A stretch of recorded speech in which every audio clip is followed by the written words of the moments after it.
whoa, whoa, whoa. Whoa. What? Is that what for me? Oh my god. Just fucking jump. Alright. You ready? Are you locked in? Oh my god.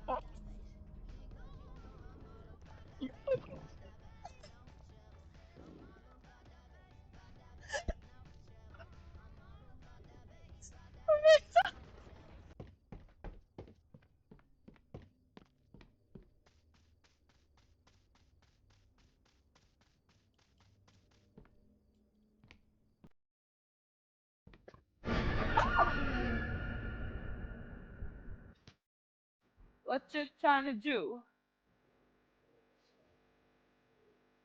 I need to try one thing.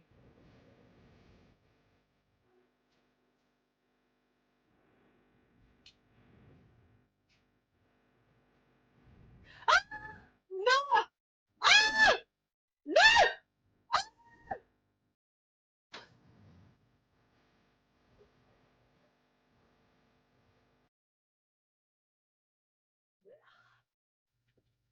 I finished my booger. All I wanna do is what?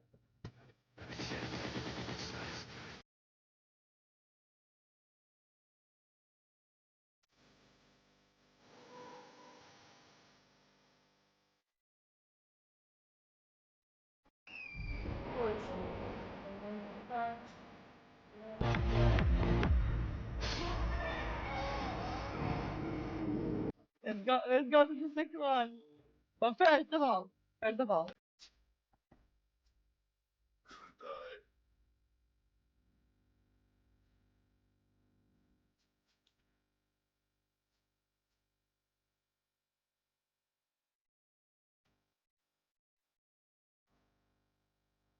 You will land if you see up this doll, this muscle doll over there with a yellow head. No, no, no, no, no.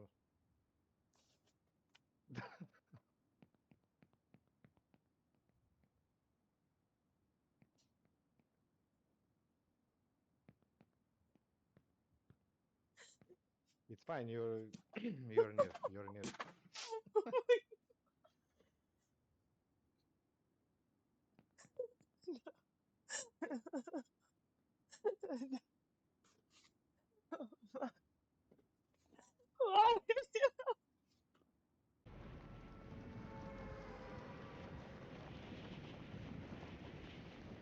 where are you guys? I was on the phone. Fuck. I'm on my way. I want that minigun. It's so fun. What is a minigun? New What the minigun gun. is a light machine gun. Like the dabba dabba dabba, right? The gun that Yeah, the. Thanks. did you Yes, yes, forget? yes, yes, yes. Taco, why did you break your leg? She got sniped, I saw it.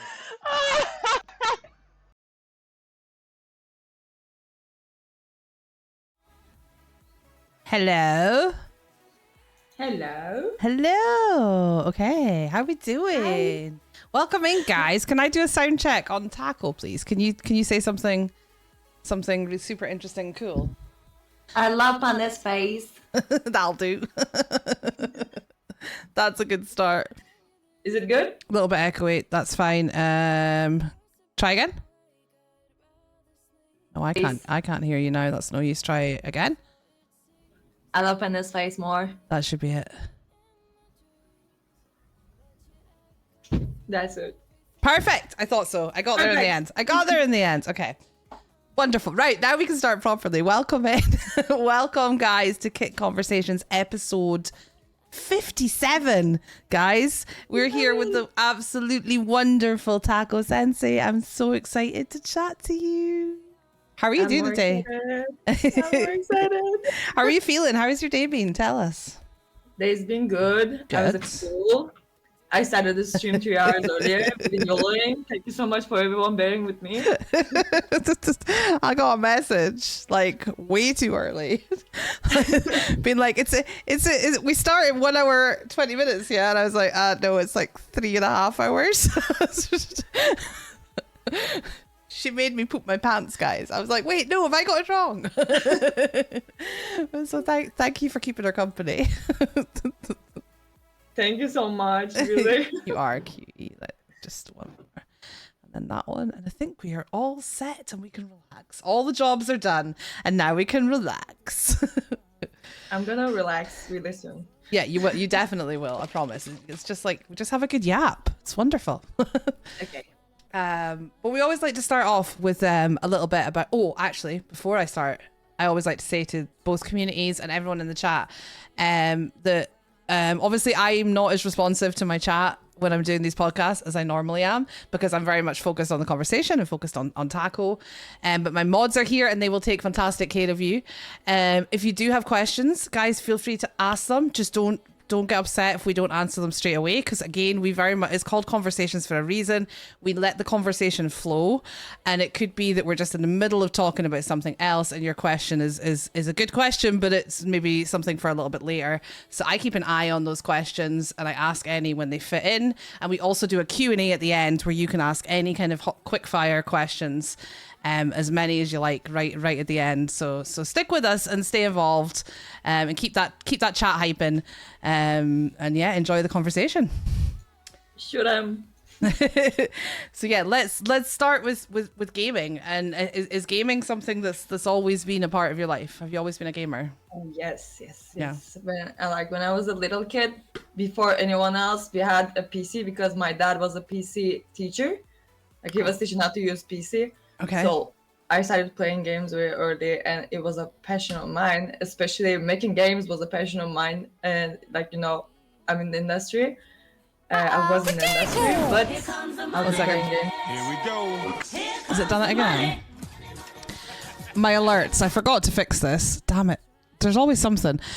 My alerts are really loud because they're on the same audio input as your voice, so I can't turn them down too much or you go quiet. That was a resub from Lizzie. Thank you so much. I appreciate you. Thank you. So I'll just let you know, just because they can't hear you when there's alerts going off because it's so loud. Okay. But you're It's good fine, now. it's So making games, it was a passion of yours. Yeah. Yeah. So I've been playing games my whole life, almost. Yeah. So what kind of games? What did you start with? What were the games that got your attention when you were young? The games I remember is definitely Counter-Strike. I remember from like the neighbor kids Yeah. PCs. But like Age of Empire was like my dad's passion, I guess. Oh my god, I loved Age of Empires. I loved those games so much. Probably that was also like the Pixel Tomb Raider. That Oh was one of yeah, my first games too. I love And that. like I started being in love with story-based games, Mm. and I was watching them constantly when I was like going through like a major depression, because like they were making me calm, steady. So I was watching them and I wanted to play them, but I didn't have a good PC or like a good laptop to play with them. So Awesome. And so how did that develop as you got older and into being an adult? Like how did your taste in games change? I think they didn't change. Like I can still play Sue. I can still play Barbie dressing, the cooking games. I think they're still there. Just like the development in the game industry made an effect on my taste too. That's it. Yeah, well, that makes sense. So at what point did gaming become streaming then? How did that happen? That is a very funny story, but I think my Turn voice Taco is up. a little low. Yeah, I'm on it. Like I said, volume is my nemesis on this thing. It's because of my new mic. This is gonna. You're kick up. you're hitting like it looked like you were really loud. Is that better for us guys? Hello, hello, hello, hello, hello, hello, hello, hello, hello. Hi, hi, hi, hi. There, that one. Better? Yes, thank Good. you. Thank you. Okay. Yeah, so how did gaming become streaming? How did that happen? So in Turkey, we were not using Kick that much, and like a big group of streamers switched to Kick. I came with them as a viewer, and one day one of them hosted to one of the circles people, like it was Starlock. Then Starlock hosted Mr. Wyoming, and like I was like I got involved with the circle somehow, and I started like being in their streams constantly. One of them is you, of course. So I was just like watching streams constantly, and my company was aware of like my love with games, and they gifted me my PC, and I started playing with the streamers that I was watching. They told me to go live, and I was like, I don't know how to. And I thought I needed a cam for that. I bought a cam, and the first stream was Dead by Daylight with Young Cherokee. You played Dead by Daylight Dillman. too? Yeah, We it need to was- play sometime. Yeah, for sure. So you were around streamers. Was that through your job or like how does your job connect to streaming, or is it just gaming? My job was, I'm a designer. Originally, I actually design UI UX, but in my company, I was in charge of game design and everything. And this PC was like a gift from a nice work, good work done. Nice. And like, yeah, they always knew, but also in the end, they fired me because I'm a streamer. Really? Yeah. Oh my god! So they knew you were No. doing it. They gifted you a PC, Yes, and then they they fired knew. you. They were watching me and Fucking everything. hell. And yeah. I remember you My speaking boss- about that actually. Yeah, that's a really interesting story because like they were supporting me really well before they didn't, and he made me pick between streaming and working for them, and I picked streaming, and he told me that I will never be successful. I got verified in the same month. 2 months later, I got partnered. Thanks to all of my community and friends. Thank you so much for everybody who supported. What you want to say at the old job now is na na na na na na. Exactly. So through your job and your love of gaming, have you always been around like streamers, like Twitch, and have you, as a Yeah. viewer, is that something that you've always Yes. been a part of? Honestly, not as a stream viewer. Mostly, I was watching from YouTube, which says a lot, I guess. But I turned to Twitch when I didn't have enough videos to watch on YouTube. I was like, I need to go and watch it live now. That's how I turned to streaming. And yeah, but Kick is definitely better. It Yeah. So was a better experience for me. definitely. So were you a viewer? You were a viewer on Twitch, and then you came over here as a viewer. Yes. And you said you were a viewer before. So how was the viewing experience like comparing Twitch to Kick as a viewer? So I never created even an account except from like I didn't want to be a sub. I didn't want to chat in the chat because like mostly there what we see is like big numbers, so they don't really check their chat. And Yeah, I know what you mean. since I got involved with like these smaller streamers, I wanted to chat with them. I wanted to interact with them. So I created accounts. I started becoming subs to them. So it was a more intimate experience for me on Kick. Okay. And where does the name TacoSenseii come from? Oh, that is just a random, Is it? a very random thing. Yeah, I've been like, cause it's so easy to say. That's what so I love I love cats, and like cats can only memorize 2 syllabus names. So I'm always like used to using only 2 syllabuses, like taco, Yeah. Okay. I love that. ori kind of things. Yeah, that's why it was taco, and it was like TacoSenseii, Tacolicious, Tacolic, like it was everything. And then my gaming name was TacoSenseii, and it just stuck. It just stuck. But there's 2 eyes, guys. There's 2 eyes. I know I got it wrong on the poster. Okay, it was brought to my attention as soon as I posted it, but it had already been reposted and viewed and stuff, so we decided to leave it up. I'm sorry. Can you imagine someone else having TacoSenseii on Kick? Is I it was like right? so shocked. That- That's a random name. Are they like an active streamer as well, or? No, they're not. No, They're just no. a viewer. I hate that. Like, give me my name back if you're not using it. It is such a random name. Like, who would get TacoSenseii? So how was your experience in the early days of streaming on Kick when you first hit that live button? How did that go? Amazing. It was a thrill. Honestly, because like I was in chats already and people knew me. I wasn't expecting that because like we see a lot of people struggling with viewers and everything, but Mhm. like I got affiliated on my second stream. Wow.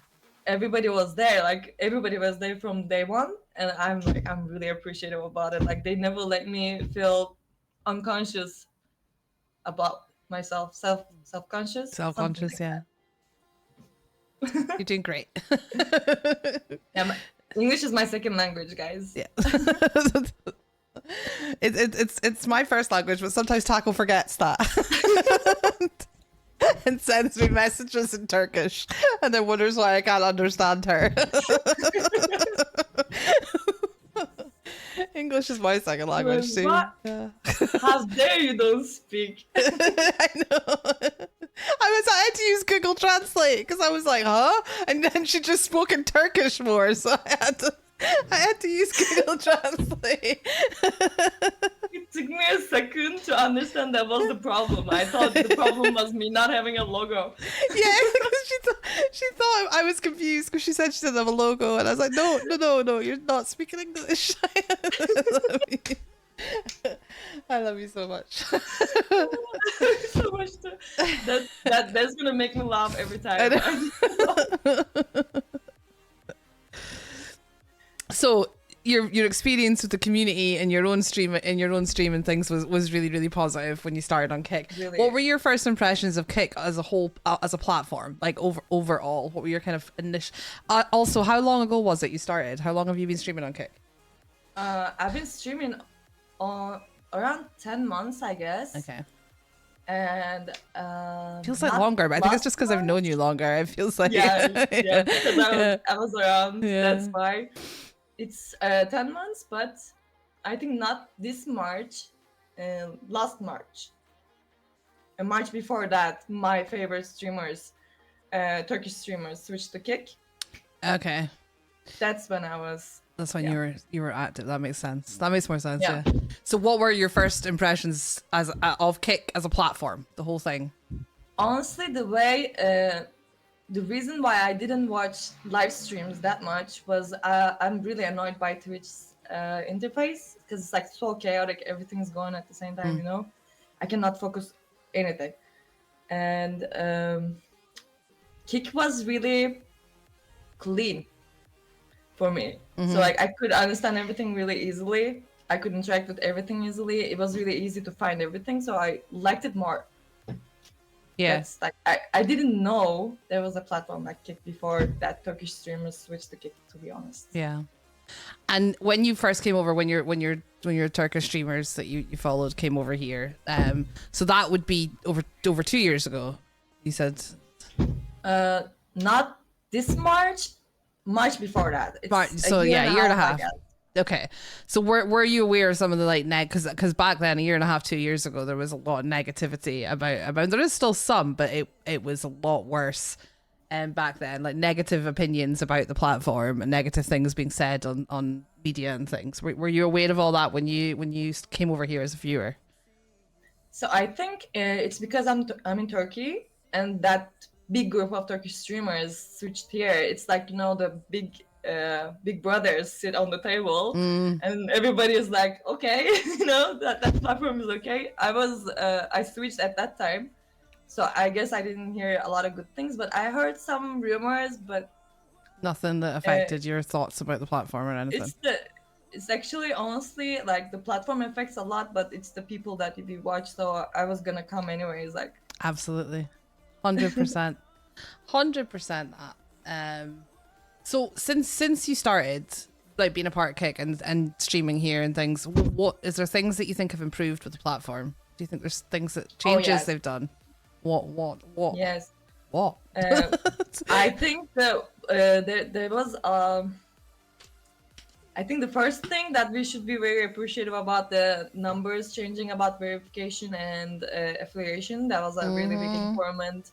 It made all of us like want something more from streaming, and that was a really good point because so many people can imagine themselves as streamers now. I would never imagine myself as a streamer. Yeah. I really owe that to Kick. They definitely are really, really good with coming up with answers when you reach them, support. Yeah. That has been improving constantly. Like it has been improving day to day, and I'm like really surprised, really shocked about that. That is really hard to find in any platform. It is indeed. What are you looking for? I'm looking for my painkillers, but you carry on. We're all good. I've got a bit of a headache. It's coming back. So we're gonna take some more pills, but we'll be grand. I usually have like 18 packets of painkillers around me, and there's not one packet within reach. Difficult. I'll keep looking. I don't want you to suffer. Go find your pills. I will. But I'll ask another question first, because then you'll be chatting while I diddle away. So those are the things that have really improved. Is there anything that you think Kit could still be doing better? Could still be doing better is the app, the mobile app. I know, right? Can be really better, if you ask me. But also, I am a little bit familiar of the company. Like I made a research about the company, and it says like there are 2 to 50 people. Mm-hmm. Still, I don't know if it's right, but if it's like that, like they have so many things on their plate to fix, to make from scratch. I think so. It's understandable, you know. Yeah, no, absolutely. The app's definitely better. It seems to be.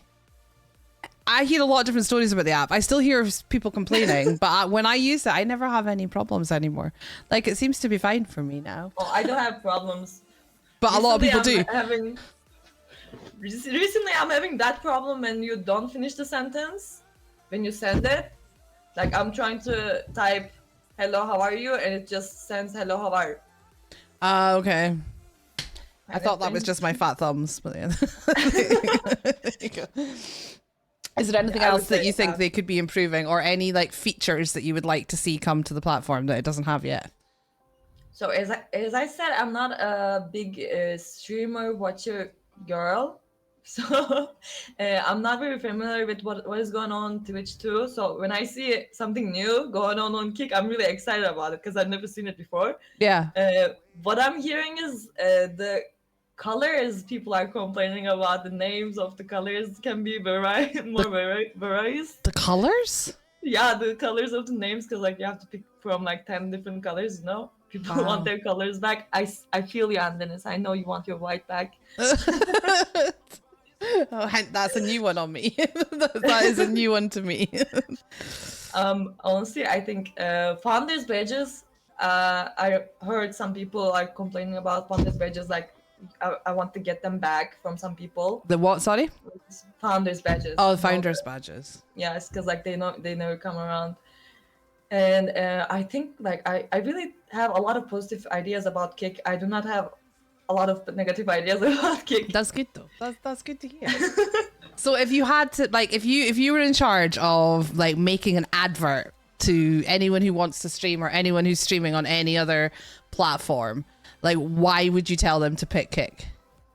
Well, definitely the support that we're like receiving from all of us. Like it's crazy what kind of support, because normally you see people are trying to dig each other's holes, but on Kick everybody's like, oh, I have this, can I help you with that? Oh, I'm trying to create this server so that people can enjoy it. I have this emote, do you want to share it with me?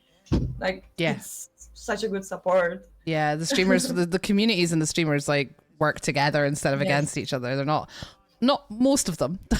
They're not in. Doesn't feel like you're in competition with everyone. Like it feels like you're all kind of working together to grow together. Exactly, and people are like thinking about that too. Like you don't have to think about yourself because people are already thinking about you. Like how they can improve you with them as well. Yeah, that's a really lovely part of it. And there's so much, like someone that said the fact that the support team are so fast. Support team I love, because we always talk with gifs. Like when someone billboards me, I'm sending them famous gifs.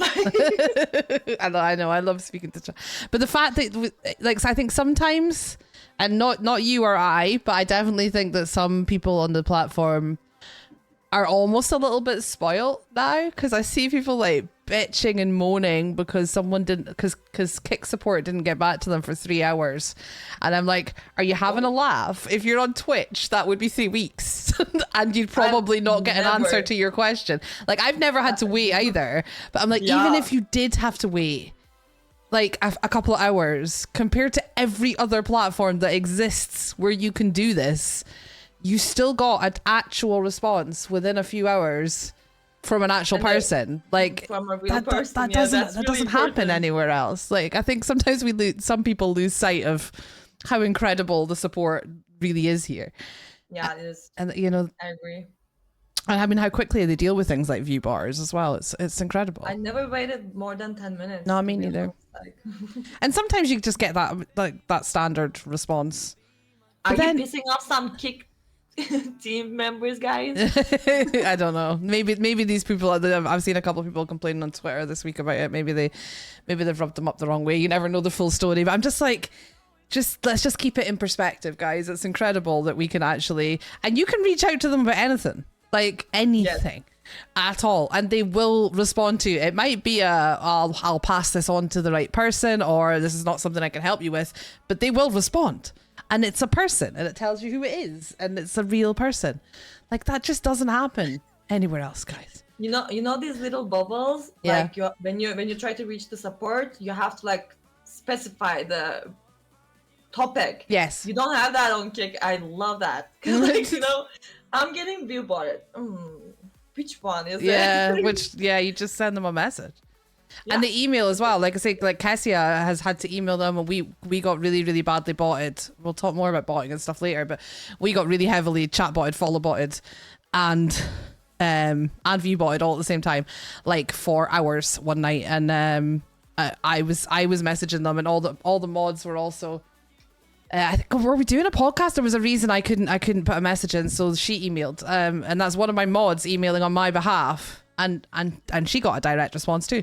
So like, it's not even just That's like so cool. a mod can just literally pop an email into support@kick.com, and you'll get a response, and you can ask them anything. It's fantastic. We are spoiled here. We are very spoiled. We are very spoiled. I believe that too. Yeah, and the Thanks for taking care of opportunities us. when it comes to like front page, pitch kick, the kick picks that they used to do. That's not even talking about the 95-5 split and the KPP that you can aspire to achieve, and it's just huge. It's why would you be anywhere else, even if everything's not always perfect? Yeah, I don't think I will ever be streaming somewhere else. No.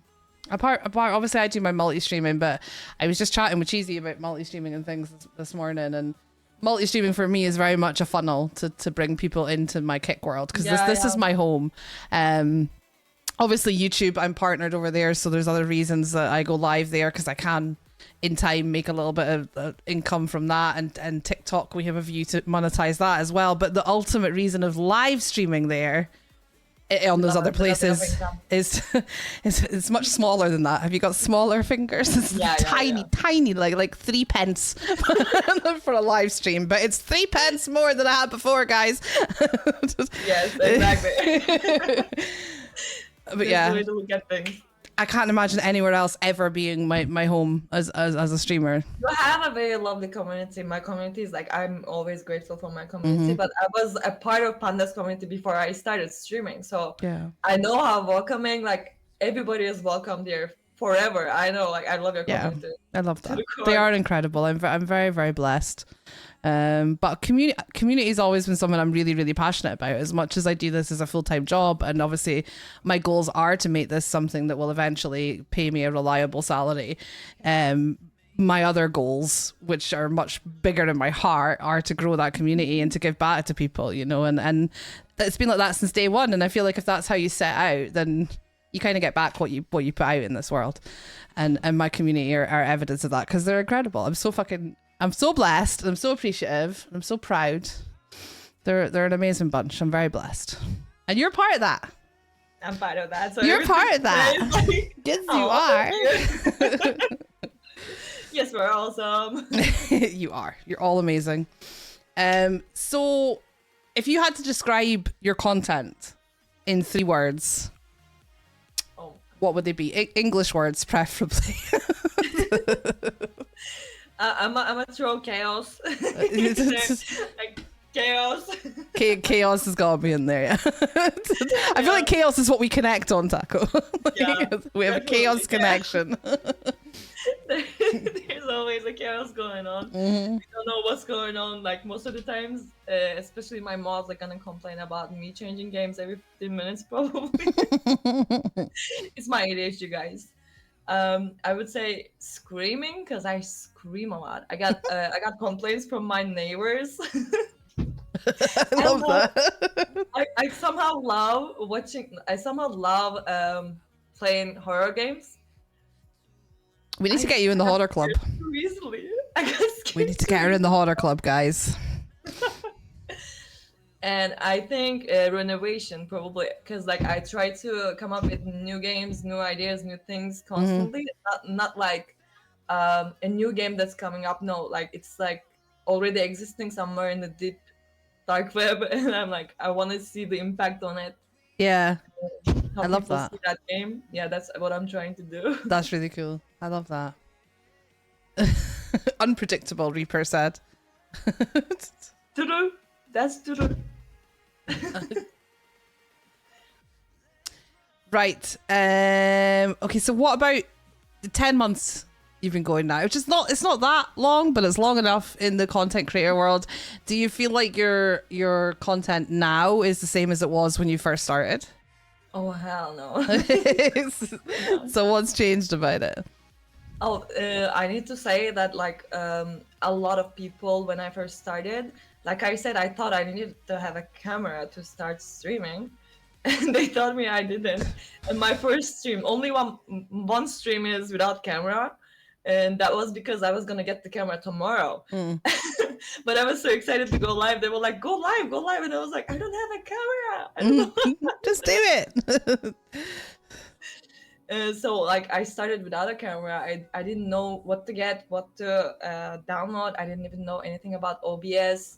The bots, like some people helped me set up everything one by one, which was like pretty amazing for me. Right now, like I know how to do some things by myself, so I can like create some things. Also, I'm a designer, so like some things are easy for me. Mm-hmm.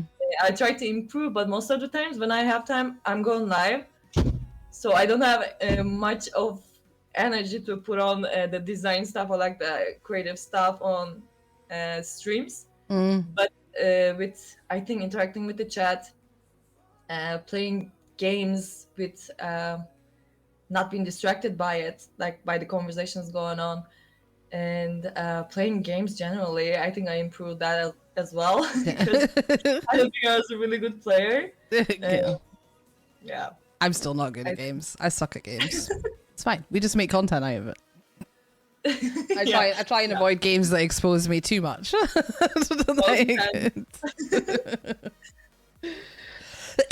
definitely don't have to be a good gamer to be a streamer. That's Definitely. No. You definitely need to have just a character.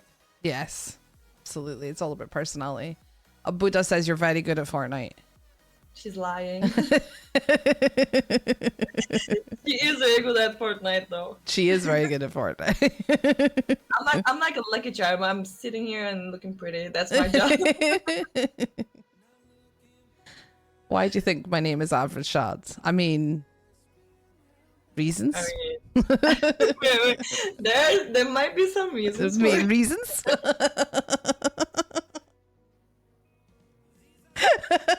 Hi Ox5, good to see you. Hey, yo. Taco is a good distraction. We love good distractions. We're all about distractions on my stream. I think that's why we get on so well. All about the chaos and the distractions. Oh my I think God. those would be two of my words if I had to do the three words, the chaos and distractions. That's probably it. I got so distracted I forgot to come up with a third word.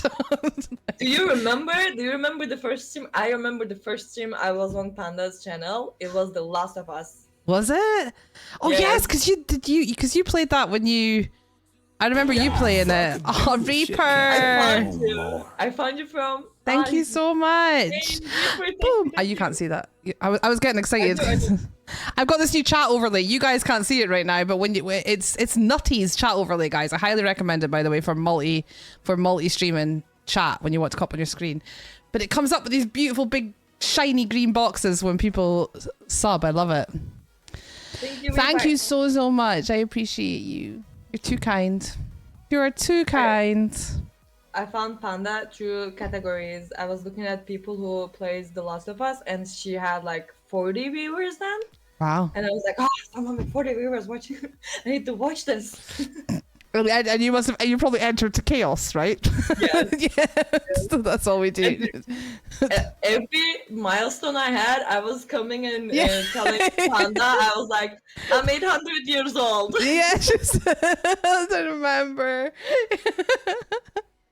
I'm 100 years old. She was like, what do you mean? The first time I was like, what? I absolutely love it. Okay, so if you could give one piece of advice to somebody who's just about to start streaming, what would it be? If you don't enjoy it, do not even start. That's what I would say. Cause like, I'm kind of addicted because I'm very new. That's probably why. But like, I really, really love. I feel like I'm in a room filled with my friends. Yeah. And I'm like doing whatever I love, which I always wanted to play games for my whole life. I'm catching up with the games that my friends played and I couldn't. Like, it's such a thrill for me. Like, I'm loving it. If you don't love it, it has a lot of pressure. Like, it has a lot of pressure everywhere because like you get used to it really quickly. You get used to having like 10 viewers constantly, 20 viewers, 30 viewers. When they drop down even one person, you like start to feel like if you're doing something wrong, you just worry. It creates pressure. Like, it's not an easy thing. I thought it was just like, we're playing games. What is it like? I know. Oh yeah, it's so not that easy. Yeah. So if you're not really into it, like if you just think about it for the money, and if you think it's easy money, it's definitely not. That's hilarious. Easy money. I've never worked so hard for so little in my life. Never. Not even when I was like a 14-year-old on minimum wage, I've never worked so hard for so little, honestly. You have to love it to do it, guys. You really do. You have to love it. Yeah.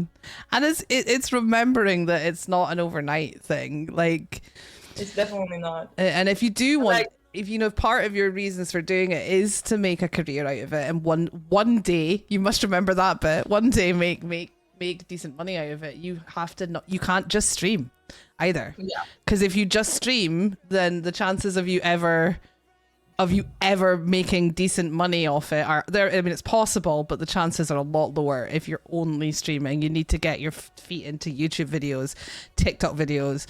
You need to be looking at your brand so you can look at for brand deals and affiliates, and it's huge the amount of work that goes into it. And yeah.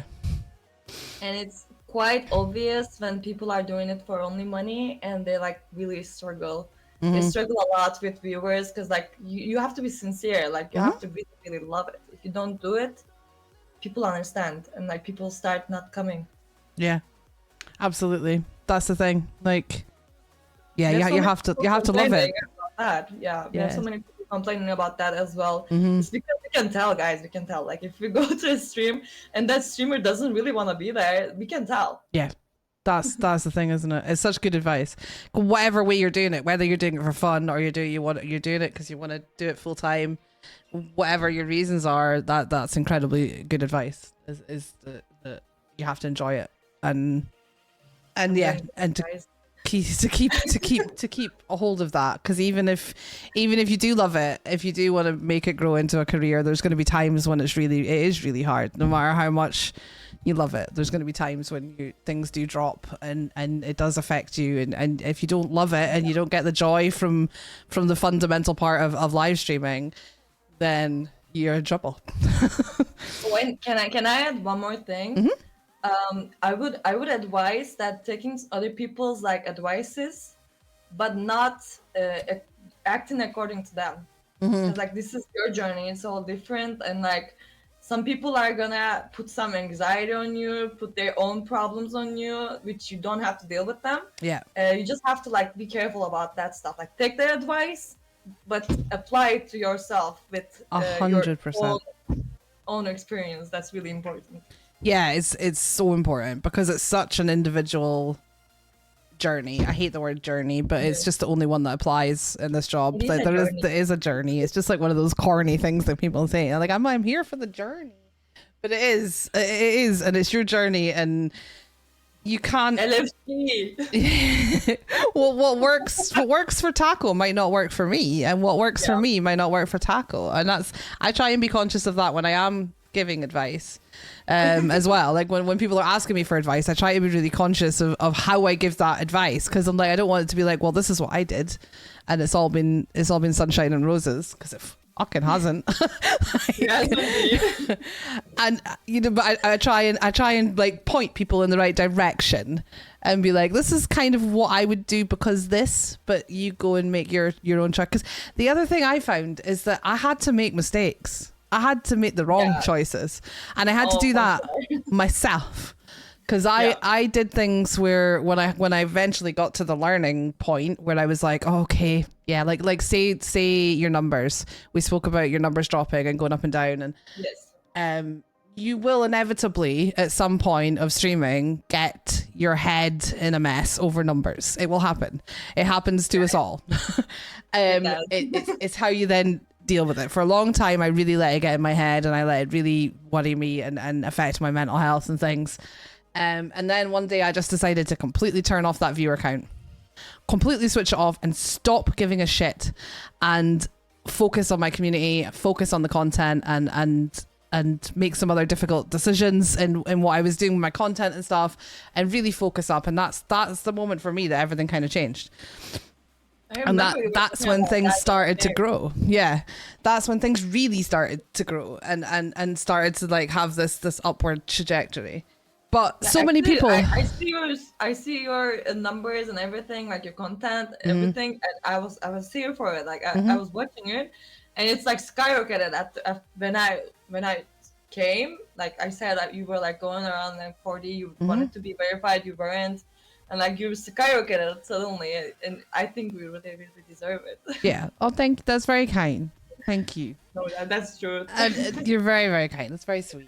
But the reality of that though is it's not always like that. I still have streams now where I have 20 viewers, and we hold 20 to 25 viewers for the whole stream, and that happens sometimes. But then sometimes it's absolutely outstanding, and that's the thing you have to adjust to, and that's what turning the viewer count off. Because I now have my viewer count back on, and I have done for quite a long time, but it's because I truly had a mindset shift of not caring what that says, and it being important to me to kind of know what's going on at any given time. So mine is back on now, but I don't care. Do I still have that occasion? In fact, it's not even the numbers, right? Do you know when I still have that occasional little wobble is when my chat completely dries up. Oh yeah.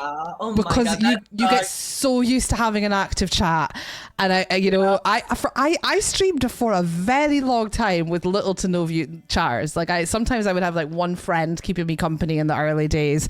Other days I would get excited if there was 2 people in the chat. I have done all that. I have been there for a long time, but you adjust to what you're used to. And I'm so used to now having a chat that's busy and always engaging, and sometimes like I can't keep up with it, so that when it does dry up, especially when you're playing a game or you're doing something where you interact, I feel a bit like no, what is going on? I feel a bit like, hello? I don't know I still don't really know how to deal with that, but I've kind of written that off as just part and parcel of it. It's going to happen, and I'm not really going to know what to do in that situation, but it never lasts for too long, and we always come back from it. So I don't let it like get to me too much. It might make me go, guys, I've seen me playing a horror game, be like, guys, I'm scared. Where are you all? Come back. Come and hold my hand. Please. Just let me know you're there. I try and make fun of it, like fun with it now, but it definitely still does make you wobble. You should scream more. Screaming keeps them awake all the time. I do occasionally, but I'm always worried at night that I wake up. I have a house full of family, so I don't want to, I get in trouble. I'll get in trouble if I wake them up. I'm in trouble with my neighbors. I got a warning. Yeah, but you don't have to live with them. I'd rather have your neighbours than Mr. Panda if I wake him up when he's got to be up for 5 a.m. for work the next day.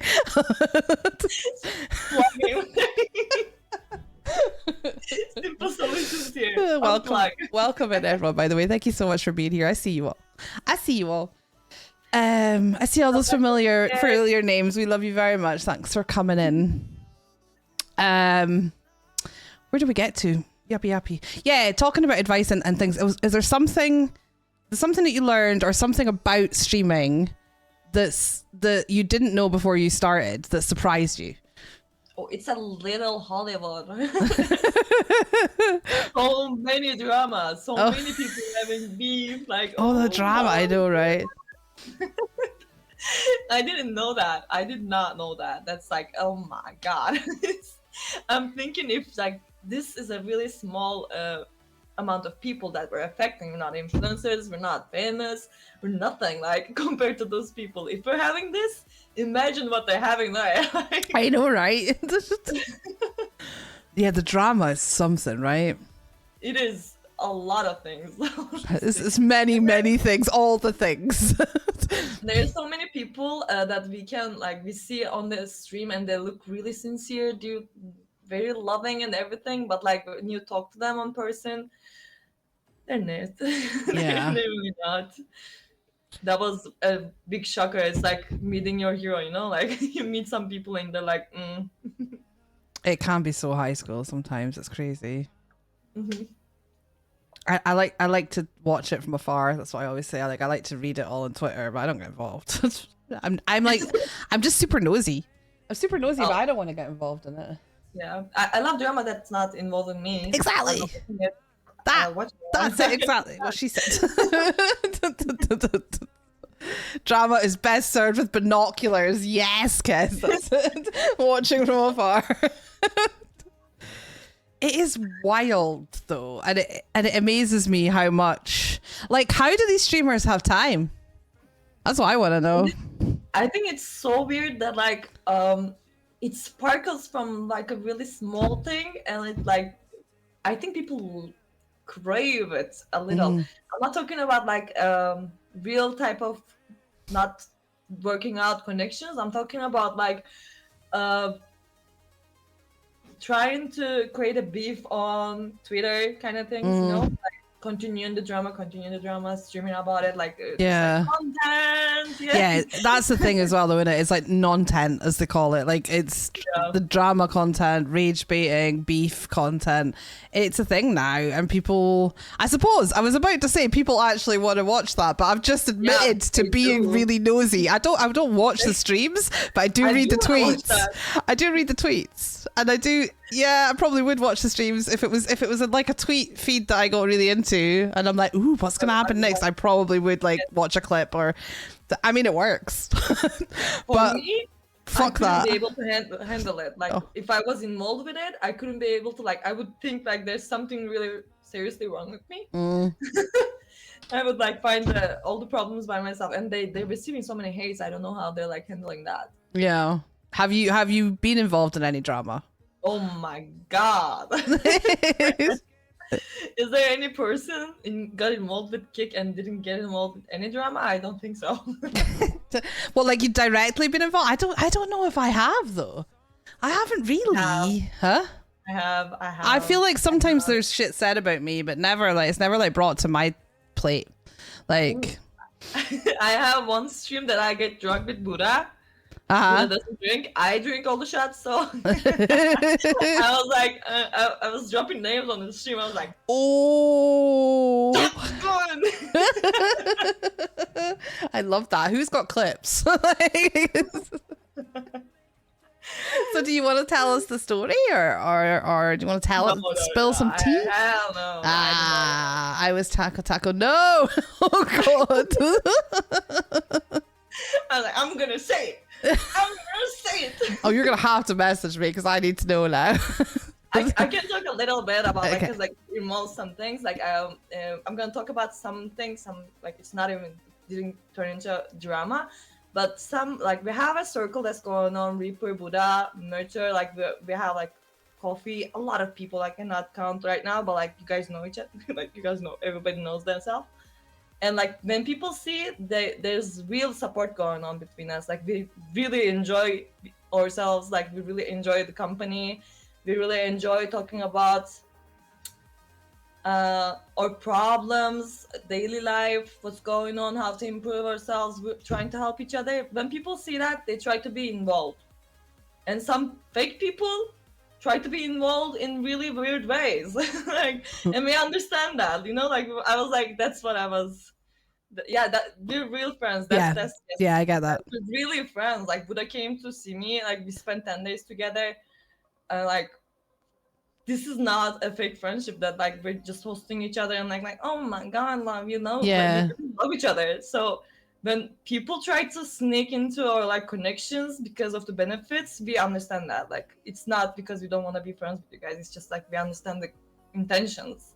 Mm-hmm. I'll just leave it there. Damn it! We don't need to give any names. You could just give us a little bit more info without any names. I can tell you boobs. Boobs? Yeah, I'm not gonna say anything more than boobs. Boobs? Some people love using their boobs. Some people like using their boobs to get into your friendship. Now you're just making me more intrigued, Taco. Some people like to use their boobs to get into your friendship group. I need more. I need more. No names, but I need more info. Do you see Buddha laughing? in the Yes. chat right Oh my god, Taco. Come on. I used my boobs now? to get No to names Panta. Yeah. dropping. No names. I will never ask for names because I don't really agree with that. I know you were drinking when you decided to throw names around, but I'm not big on names, but I'm big on stories, so come on. So that's a story. Okay, I'm not gonna tell you the rest of it. So like, cause like, I'm living it in a place where like so many people get offended, but no one can say like that's me. But I don't know how they use how would somebody use their boobs to try and get in your friendship group though? I don't understand the logistics of that. The logistics, because we have some men in our group. Oh wow, really? Okay, I'm gonna need the tea. I'm gonna need the tea privately. Okay. Poodle, stop sending boob pictures to people. I've told you before, booble faker. Booble faker. You're a Stop booble sending your faker fake with your fake boobs. It was your ass. Oh, okay. Just look, booby faker. Booble faker is literally what I'm about to call you from now on. You know how much a nickname sticks with me. You're in trouble now. But it's better than. Oh my god. I used to call poodle faker poodle fucker, so I'm pretty sure booble faker is better. It's better. It's better, definitely. So, right. that was like a good moment. Talking of good moments though, what a segue, look at me. What is the one moment that's happened to you while live that really stands out? Ooh, I would say my birthday was live, and like I'm mostly like I used to be a proper party girl, so I'm like really used to throwing parties, doing this stuff, like being with IRL people and everything. And I was like, this year I wasn't expecting anything. Like I was like, I'm just gonna chill, like some people from Discord maybe. I did that before on Discord with my friends too, but like this year it was, I don't know, I never expected to have that kind of a connection with people that I met online. It's crazy, isn't it? And, like, it was so good. It was just like pure entertainment for me. Like I enjoyed it so much. I enjoyed the support, the day, the conversations that day, everybody coming and cheering up. Like it was something else for me that day. Like I really, really love it. Also the verification, when I got verified was on stream. Stop saying shaking ass, Reaper. Were you shaking your ass? Oh yeah. So Reaper wants to twerk. I was trying to teach him how to twerk, but I wasn't twerking. I was just showing him. So everybody after that birthday stream, everybody came to my channel and was like, dance today? You shook that booty once, we won it again. Yeah. I love that. God, it sticks with you. So the verification stream, it was really, really like the verification, after verification, the partner congratulations stream, all my friends like hosted me. It was like a huge deal, a huge amount of numbers. Everybody was there. Like I just love my friends. I don't know how to say, like how to describe this, but I love having real connections better than like your friends that you met IRL Mm-hmm. on streaming world. This is like really It's crazy. incredible, right? Yeah, it's like really touching. Also, when I got fired when I was live. That's also a crazy thing for me. Like I got fired When you were when I was live? Oh my god. but I knew I was gonna get We are fired. front page, I thought so. Hi, Oh. front page! I did wonder. That's So all. cute. Thank you, Kik. Welcome. So- Welcome, front pagers. The nice ones, anyway. Well, the rest of you are welcome too. You'll just get deleted. It's fine. So I got fired on stream as well. That was a moment too. But after that, I think you came in and told me. I think you come in, if I'm live at the same time as you, you always just come in and tell me what's going on. I love Yeah, it. I always tell you what's I going love, I love it. on. I get little updates. I love it. Like my sister, guys. I just have to tell it. I just have to tell my story to her. I love it. Yeah, so many touching moments happened. Like honestly, I cannot believe how this can be more real than like the people we met IRL. It's crazy, isn't it? And it's one of those things that you don't understand until you experience It it. happened. I mean, Yeah. I went to my mod's wedding and we had never met in person. Oh my god, that's Mrs. so Lizzie, cute. Mrs. Lizzie got married in June, and when I did my IRL week, do you remember I did a week of IRL? Yes, I did. Yeah. So we fundraised for it, and I went along, and I hadn't met her, and she hadn't met quite a few of us, but she invited us to her wedding because that's the kind of friendships. You literally make friendships that are so real and so close that you will invite these people to your wedding, and the first time you meet them is the night before your wedding. Like, April will be the flower girl on Buddha's wedding. there you go. Yeah, she literally flew Turkey to meet me. That's amazing. That's so awesome. Like the Stoke meet. Yeah, well, I met up with Zeno. Was at the Stoke meet last year. I didn't get to go this year. You know, Adele and Andy do their gig every summer, and a bunch of us all met up. And it just continues to amaze me. Like there's my close family people who I talk to every day.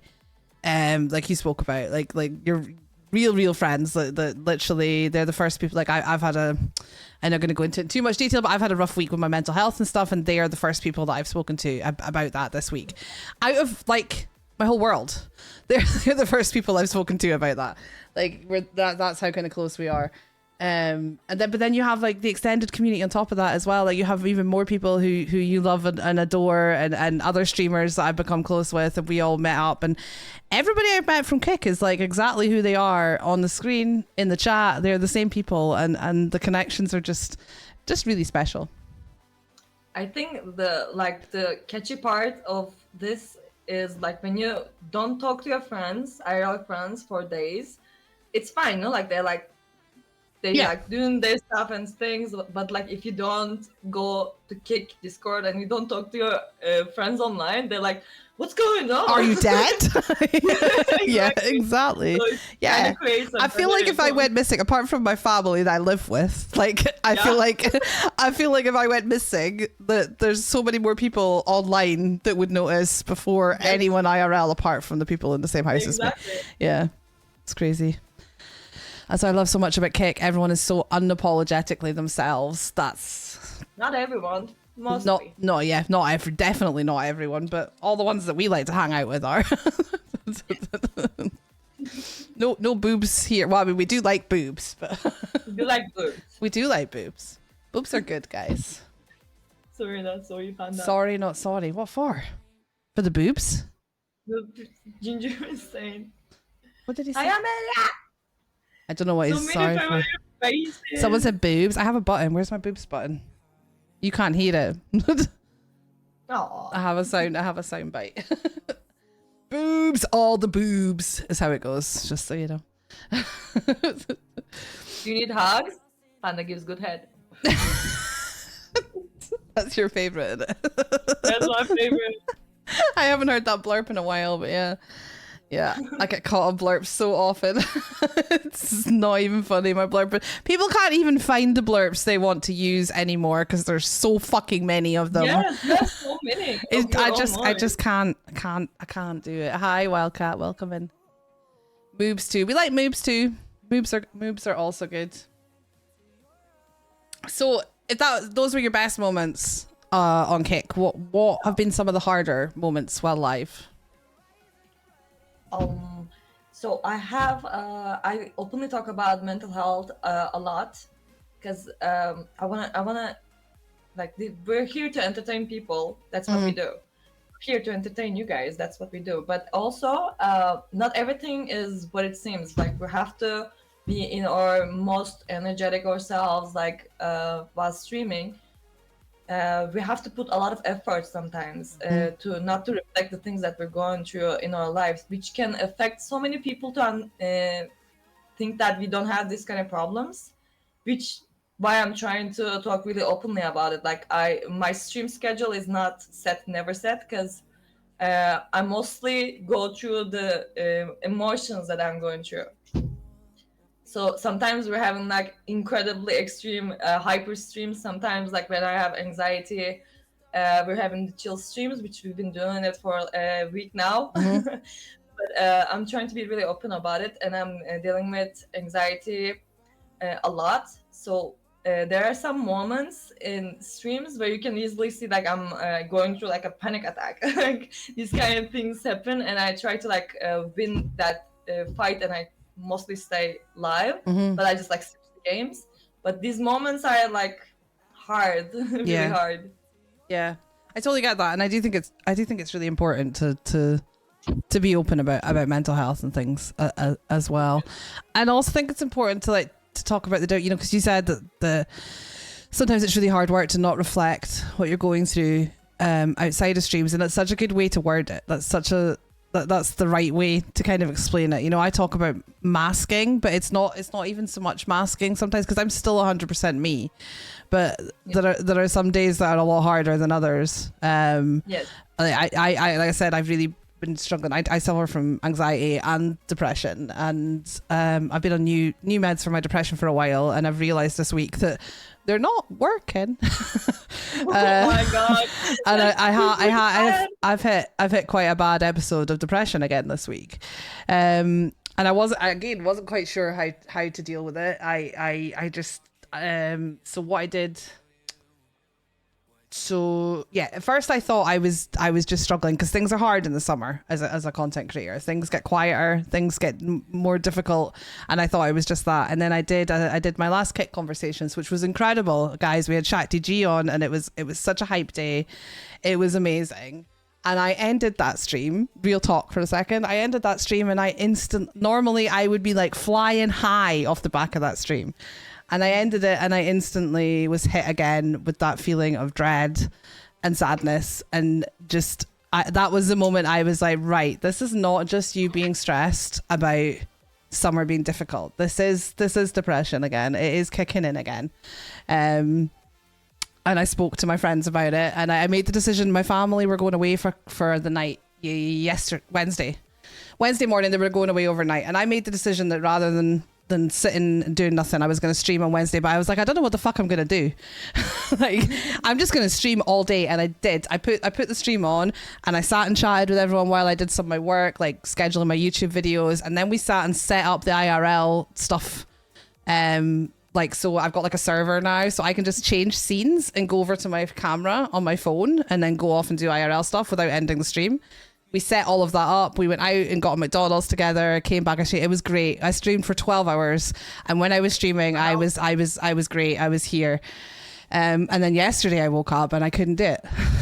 I didn't have that strength to keep my mind busy, to take myself away from those feelings. So I took the day off. And then today we were able to function again. And you just got to do it day by day. And it's not, I always say that you can't judge people by how they are, especially on a stream. Like that day I spent 12 hours streaming, because I wasn't faking it. I wasn't faking it, but I'm also still depressed. But being depressed doesn't mean that you're miserable constantly, and it's a cycle. And if you can distract your brain with something that you love for a little while, then that's fantastic. And that, like I say, that's exactly what I did. And we should be really considerate about we don't know other people's stories, and like most of the people online, we see like streamers or viewers. Most of them that I experienced have been going through this kind of thing. So we should be like always nice to each other. Yeah, just be nice to Please. people, guys. Don't make Yes. snap judgments. You can't say like, oh, how does Taco get anxious? Look how confident she is on stream. Or how is Panda depressed? Look how much fun she's having on that 12-hour stream. It's like it's not as simple as that. You know, we look at all the stories in the media about famous people who we've lost, unfortunately, who we've lost to depression, and they were the happiest. You know, Robin Williams is one that always comes to my mind. Like, that man was always like a bundle of joy and happiness when he was in the public eye, and he was, you know, and you just don't know what's going on with someone behind the scenes. And also, So- don't compare yourselves. Don't think at like any streamer, any famous person, and like think, oh my god, they have everything. No, they don't. Oh, They you've just like no have idea. to show like that. Mm-hmm. That's different than having everything. Definitely, everybody has some problems going on. Yeah, and not one thing. Not the same. The same thing doesn't work for everyone either. Like Poodle saying, we spoke about this a little bit because again, it's the first time I've been that open about it this week on stream because I don't want it to be all that I'm about, and I don't always, because of that concern that, you know, people see you laughing and joking and having a great time doing your stream, and then you turn around and say you're depressed. I don't care that people might be like, oh, she's not depressed, but I don't want to have to deal with it. I don't give a shit what they say. I don't want to have to deal with it. So I don't tend to talk about it in that much detail unless, like I say, it comes up in something like this, because I think it's important to be transparent Yes. in these things, and that's why that's the first time I've kind of told that full story of this week.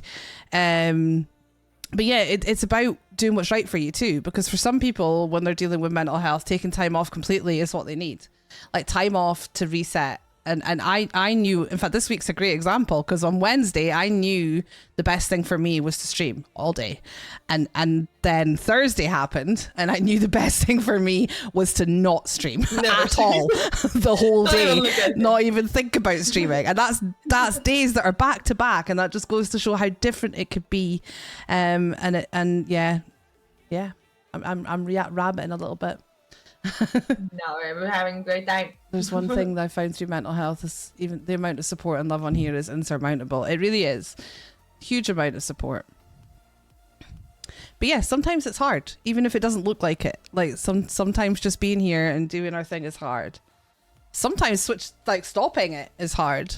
I'd been going for 12 hours that day and I didn't want to end the stream because I Oh my kind of God. knew what, and a lot of the time I don't want to end the stream because I'm having so much fun, but I kind of knew what my head had in store for me once I ended the stream. I knew that this Addiction. was like a bubble, and it was keeping me away from the reality of what my brain was doing. So I didn't want to end it, but we did, and we survive. We survive. Yeah, Day by day. I feel like I've learned so much about myself and my mental health through streaming. Is that something that you would say that in the time that you've done it, do you feel like you've learned a lot about yourself? Honestly, I always considered myself as a person who likes to be alone when they're having like these kind of attacks. But streaming kind of made me go through that because like my community is amazing. They're just like when I'm just so sometimes I just don't put the view counter as well. Like you do. Like yesterday we were playing Stardew Valley. And like I was playing Stardew Valley for 6 hours straight, like doing nothing else, because I was like, this is an anxious stream. I'm gonna be chilling on Stardew Valley. If you want to stay, but if it doesn't for you, if it's not for you, because mostly I don't play these kind of games, you can leave. And I just like didn't look at the numbers, and I just like refreshed it at like 4 hour, and there were like 45 people sitting with me watching me play Stardew Valley, and I was like, I love you guys. I love that. It's amazing, isn't it? It really is. But yeah, like you said, sometimes you just got to do what you got to do to keep yourself on an even keel, I suppose. But is it something apart from that anxiety and things, like what would you say are kind of the main parts of streaming that can affect your mental health positively and negatively? Oh, we have some stalkers, some constant haters. They're not even hating you. They just like love the way they hate something. What was that? Like there's just like random people trying to go to random people, share some hatred. That's it.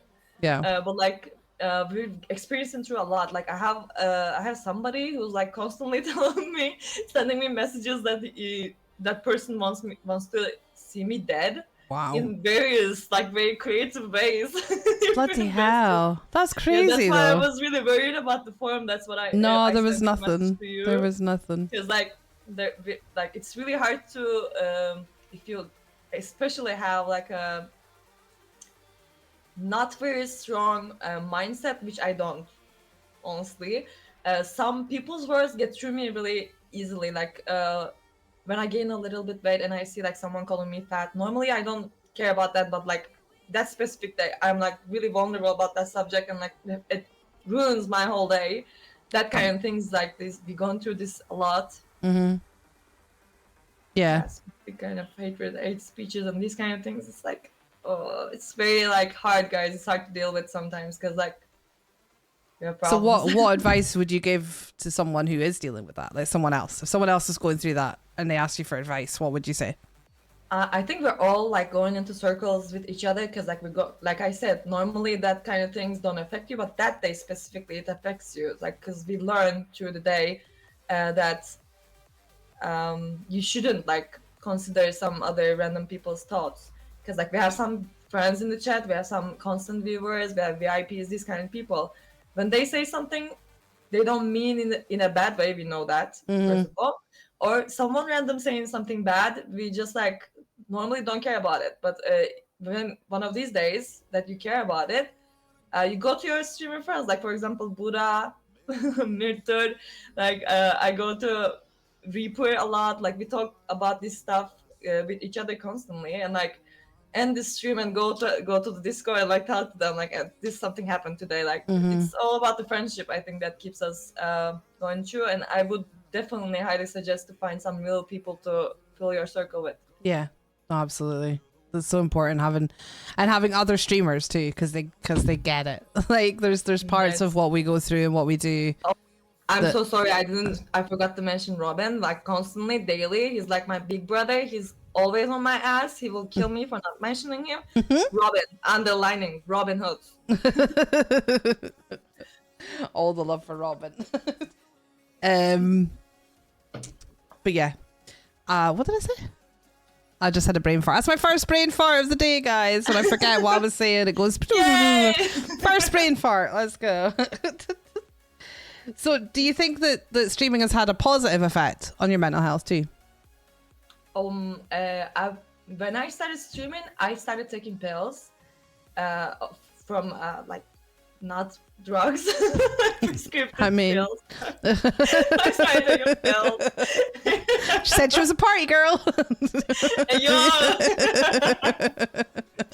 Not that kind of pills. It's like prescription pills because of psychiatrists. Yeah. I went to a psychiatrist and I started like improving some things in my life, which streaming was not streaming, even like getting a PC and like playing games was from my company, but like with my decision. Like I opened up to my manager about like this is my dream, because I was always like watching Kick streams on one screen. Like I had 3 screens and one of them was always dedicated for Kick streams. Like they knew.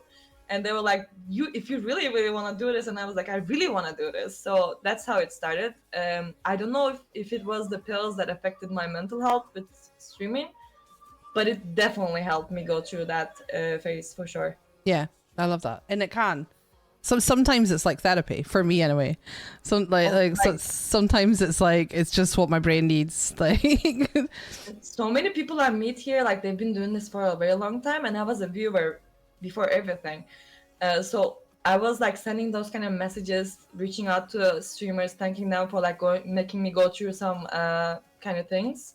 And I remember like the first message I got, and I remember from who, like the message itself that told me that thank you for helping me go through this phase. That was like definitely something that touched my soul, because I always want to touch people's lives. And that's what I was saying since I was a little kid. Like I always want to touch some people's lives, and I never knew that was like possible with streaming. And like it was an amazing experience so far. Yeah. I can just say that. it's very special, like when someone reaches out and says that you've helped them through something, or that you've made them feel like I happens It has happened quite a few times with me through these conversations as well, because we're so transparent about the things we go through and the ups and downs. And I'm always very honest. Like, we'll talk about a lot of things during this, like not caring about the numbers. Like today, I genuinely give zero shits about those numbers, but by God, I used to.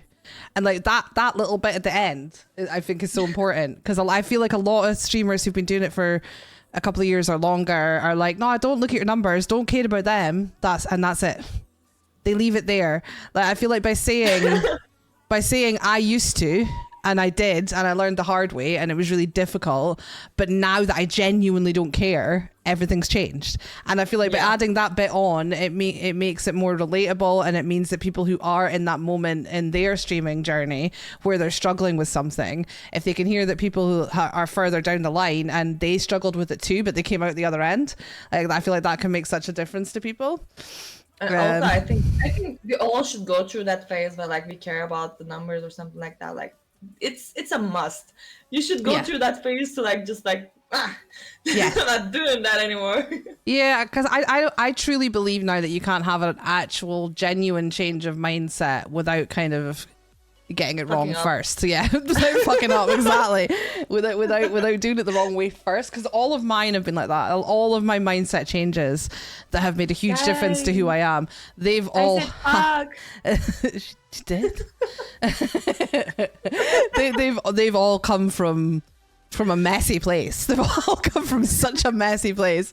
Like, so many mistakes and looking at things the wrong way and being negative. And I like, jealousy is one we talk about a lot. Like, to move on to a slightly other subject, like looking at other streamers and what they're getting and what they're achieving, and feeling jealous is something that I've spoken about before. That is something that we eliminate people with, honestly. Like I said, it's really easy to say if someone's faking it to be a part of your circle. Mm-hmm. And like, you can see if you watch any of our streams all together, like if one person gets front page, we're all like hyped about it. But it's like, yay! You know? It's like I'm achieving something. It's the same thing for me, because like we grow together. Yes. It's not a one person thing. We grow together. Like every person that comes to me, that goes to my friends, it's an amazing circle. Like one person's success is not dragging you down. And if you're acting like it, people are gonna start reacting and like pushing you away. 100%. They have a right to do that. Yeah. 100%. That's so right. And I agree. I'm always so happy for everyone. I've cried. I cried on my stream when Let Loose got partnered. We were both live, and someone told me she got verified and partnered in the same stream, and someone told me she got verified, and I went over, and then when I went over on my stream, she was about to apply for a partner as well. So I was like, tell me if she does, and she did, and they came over and we pulled it up again, and I cried. Like, genuinely happy. But I would be lying if I said that in my whole 2 years of doing this and putting in the amount of work that I do, there haven't been moments, and I just mean moments, where I've seen something happen and gone, I work so fucking hard. Why is this happening to them and not me? I want what they have. You know, I have felt that. But what's different for me is I felt that for a moment. And then I took that and I said, do you know what? I can achieve these things. I just need to work harder. I just need to look at what I'm doing and keep pushing, and I'll get there. And I take that feeling that happened for that moment and I put it in a fire in my belly, and it pushes me on more. I do not bitch about it, moan about it. I don't make tweets about it. I don't let it consume me. I don't think about it for longer than a moment. But it is natural as a human to have those feelings, even just for a moment sometimes. But then as long as you deal with them the right way, you know? I might one day, like, that's definitely something valid, but I was incredibly lucky with my journey. Every time you say journey, you take a shot. So I was dirty word. Like, I'm incredibly lucky with like everything that happened, because like I've been streaming for 10 months and I'm a partner, which is like really crazy. Growing really fast is also like has a lot of bad things. Like when people see, I think, potential, I'm not saying that I have great potential, like I'm not saying that, but people have been telling me that I have potential. And like some people were weirdly, you get a job, knob end. This is a job. Sorry. This is a full-time job. This is a fucking job. What are you doing? Sitting in other people's streams telling them to get a job. How about you get out of your mum's basement and get yourself a job, mate? Honestly. Sorry. Keep scrolling, I don't you get normally money. do that, but Here comes the money. yeah, I know, right? So most of the times I was saying I really grew really fast thanks to all the support that I was receiving. I didn't have a chance to like compare myself to anybody because like I didn't see anybody. Like people have been working really hard on it for years. Yeah. And I feel myself really lucky. Like I think really lucky. But the other side of it, when people think that you have potential, which is what they said to me, not saying by myself, I'm not cocky. I'm a little bit cocky. Do it. Be But- cocky. We like cocky. Sorry. But when they see that when they see that kind of a thing, they kind of it's so hard to separate people from like they're trying to benefit you and like they really want to be your friend. They like you and like Yeah. Oh, definitely. And I have to say, it's not something I even feel now. Like I don't even have those moments anymore. But I think might it was have just, it one day. I was just incredibly lucky with like everything because like yeah. it went really fast. I Yeah. might have one day. Yeah, and it's, like I say, it's never the key is how you deal with it. I just think it's because I haven't spoken about this one in a long time, but I have seen people react the wrong way to those feelings, and it's ugly. It's incredibly ugly, and it can change how people see you as a creator, like from the bottom up, no matter what. Fuck a doodle shit can't Well, take no I'm not gonna Thank you, drop names, Robin. But like when something good happens, Robin, thank you so much for the gift. Thank you. I appreciate you guys so much. So when I'm not gonna drop names, but when something good happens, a milestone in like streaming world, and some people like that you constantly talk to every day don't celebrate you, don't talk to you for days, you understand that they don't like that happening to you. Yeah, absolutely that. So the example I had was it this time last year? Just over a year ago. There was I think it was just before. It was in the run up to DreamHack, I think. Excuse me. There was a run of people getting verified and partnered. Some people who were not hitting the metrics, were going to DreamHack, and they got partnered. They applied below metrics, like explaining. Fuck a doodle shit can't take Robin, no more. thank you, thank you so much. You are too kind. I think does he want me just to Job stop? later He for just, me. just wants me to stop talking. Is that what it is? It's like shut up, panda. Robin, so rude. Behave. And well, anyway, that all happened. I've completely forgotten my train of thought. But the moment I'm talking about, I was watching a friend's stream, and another streamer was in voice chat with them, and this was at the point where a friend of someone I knew was doing some quite big sub drops, and they had very generously dropped 200 subs on me so I could buy a second PC, because at this point I was on one PC and it was fucked, and I was really struggling because I couldn't even play PC games. I could only play PlayStation games. It was very difficult.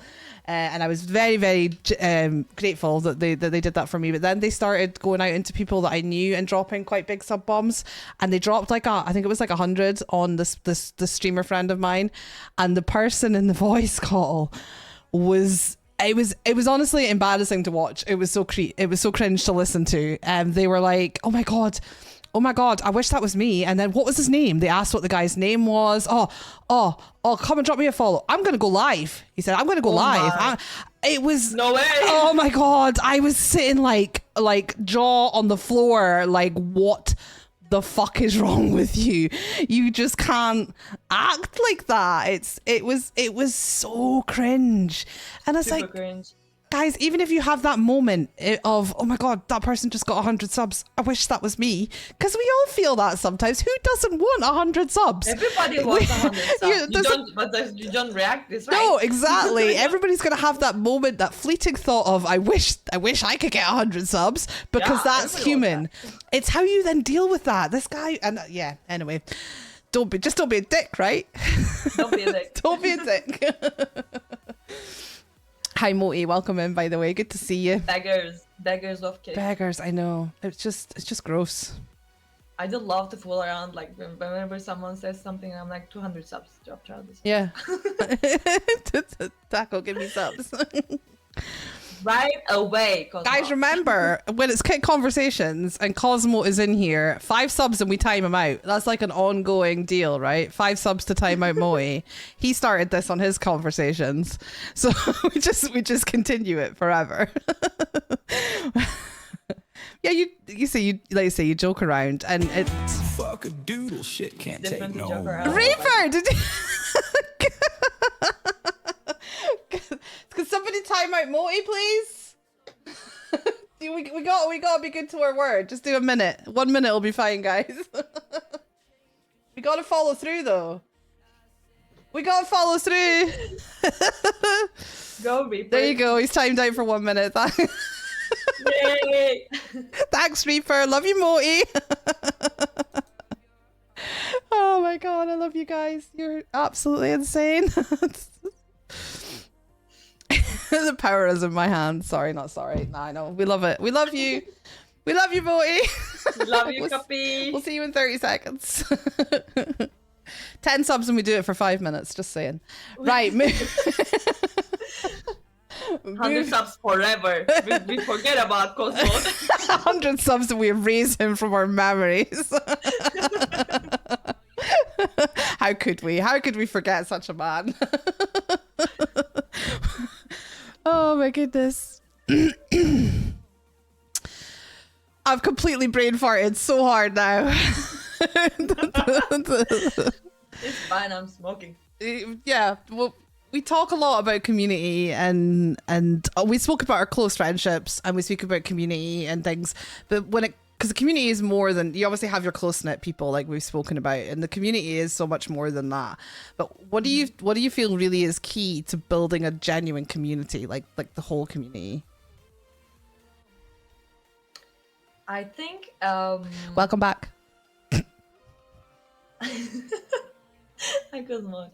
What I think is, I'm gonna say this, like, it doesn't matter if you have a perky character or like you're a very depressed person, you're emo, whatever your character is, you just have to be that, whatever it is, because this way you attract the people that you want to attract.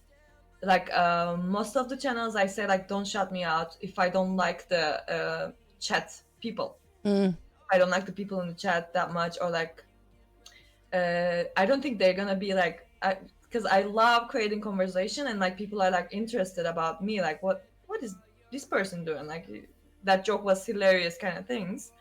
I would say that's really important, to be yourself, like your true authentic self.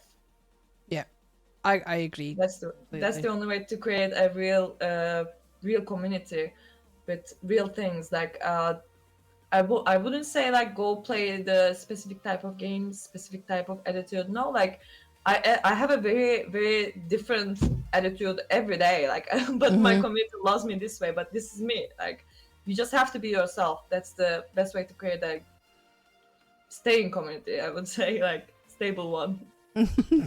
Stable? We have to be stable? Yeah. Hang on a minute. No, not like no one told me that. Coming every day. Coming every day. Hey! Oh. Hey. A little bit spicy. A little spicy. You should see Taco try to build IKEA furniture when they forget the directions. Oh my god, I built one wardrobe upside down. Oh. Upside down? Upside down. How did you... How? Wardrobe. Then wardrobe, and then like I threw the wardrobe away, and I like stopped building it, and like I banned the word wardrobe, and anytime someone drops in my chat says wardrobe, I had to take a shot. I love it. It was fun time. That's brilliant. Wow. Where's the wardrobe now? Gone. It's like gone. Oh, by the way, it's another story. My life is like a talk show constantly, like 24/7. Not comedy show. Like something always weird happens. A cleaning service which I arrange like twice a year, winter and summertime.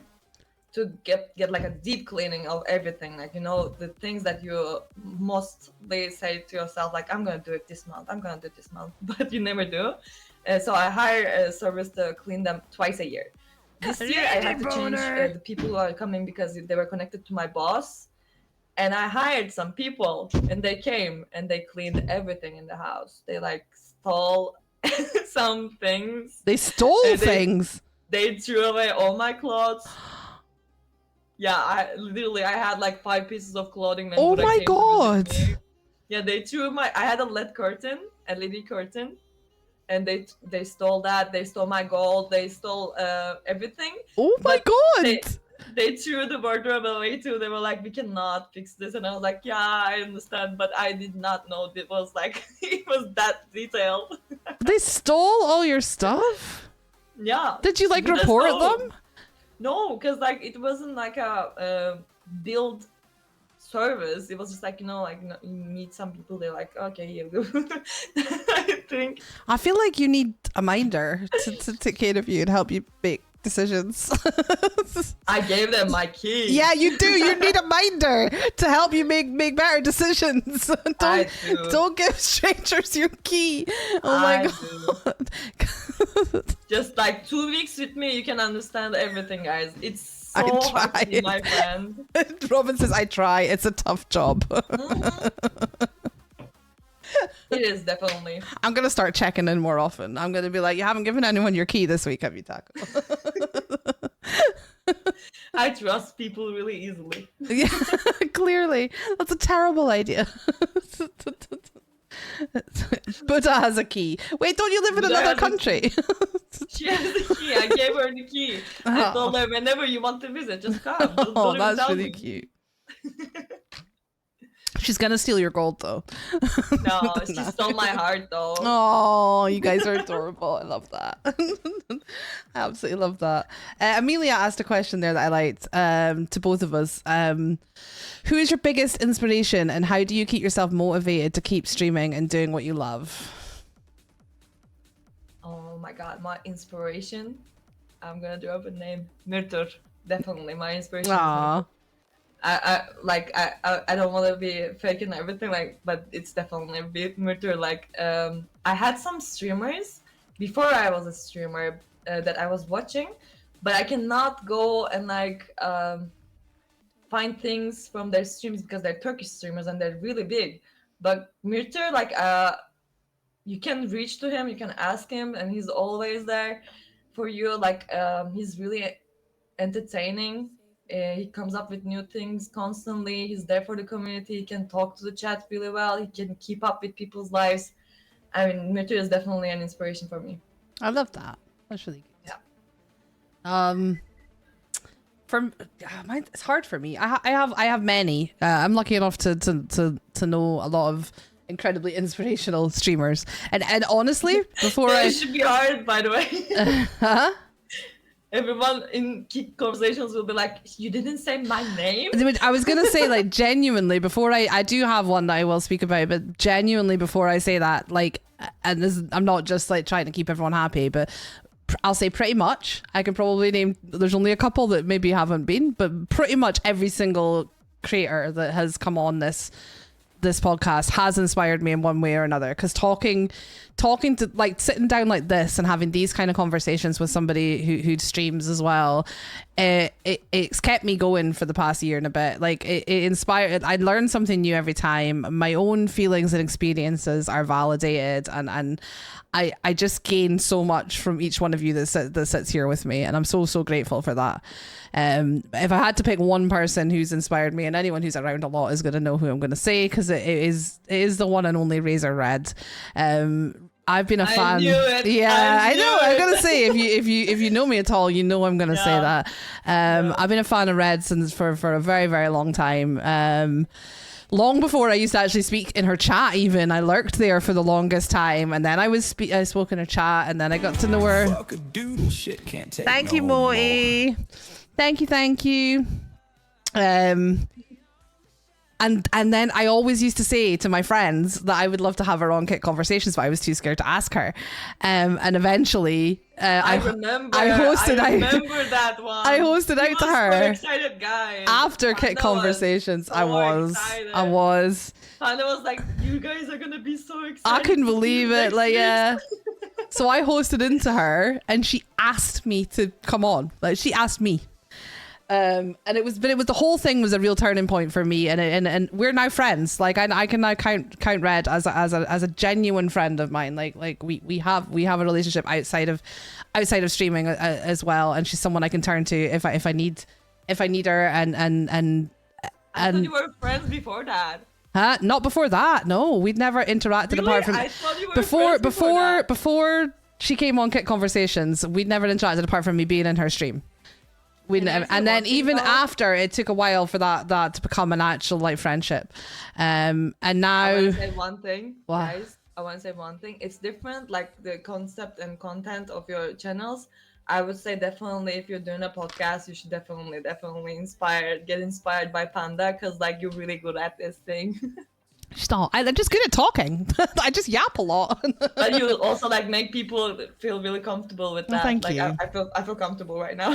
Thank you. I try and take care of you.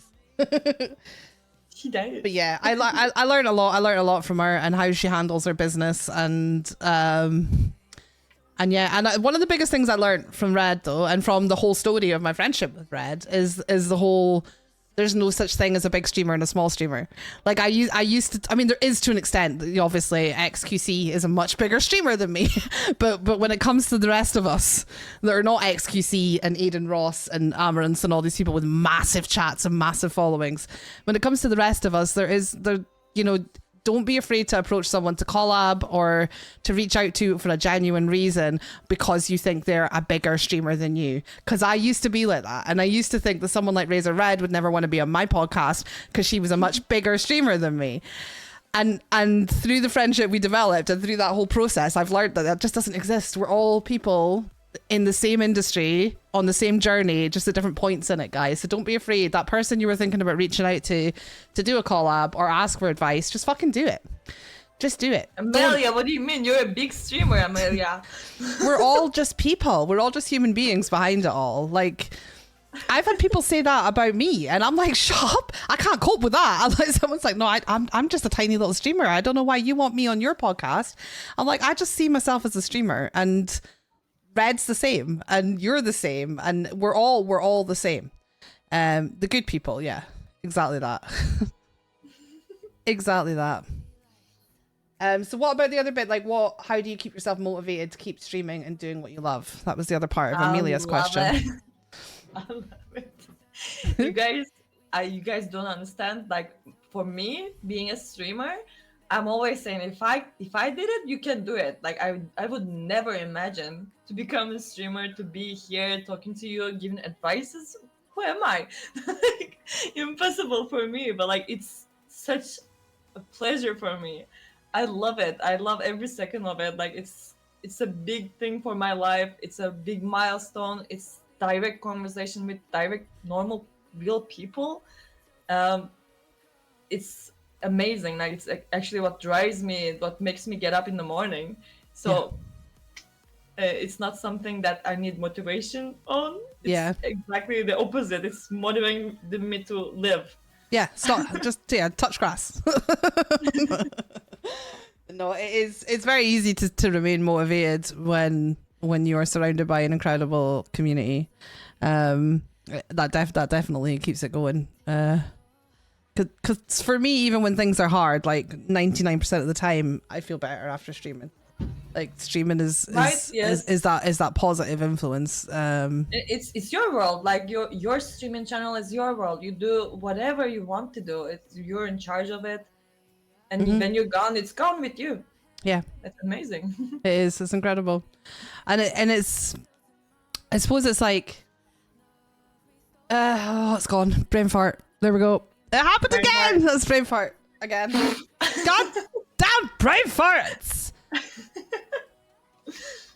Yeah, I suppose for keeping motivated. One of the big things for me, because there are times when it's harder to keep going, and it's never the actual act of streaming that I find hard, because that's, for me, that's the easy bit, and it's the bit I love more than anything in the world. It's all the other stuff I have to do to keep pushing towards my goals, and that's where the day I kind of learned that when things are hard and I'm struggling, whether that's because of my mental health or my physical health conditions or just a tough week, like, people say take time off, you know, that's great for some people, but for me, what I do then is I pause everything else, and I take a break from all of that, and I still stream. Like I said, like yesterday, there's still occasional days where I very rarely that I can't do it, but 99.9% of the time I just pause everything else, and I come on live and I hang out with my friends and I do what I want to do, and that keeps me going, and it gets me back to that stage where I can unpause and get back to everything else. So it's a lot about learning about yourself and what works for you.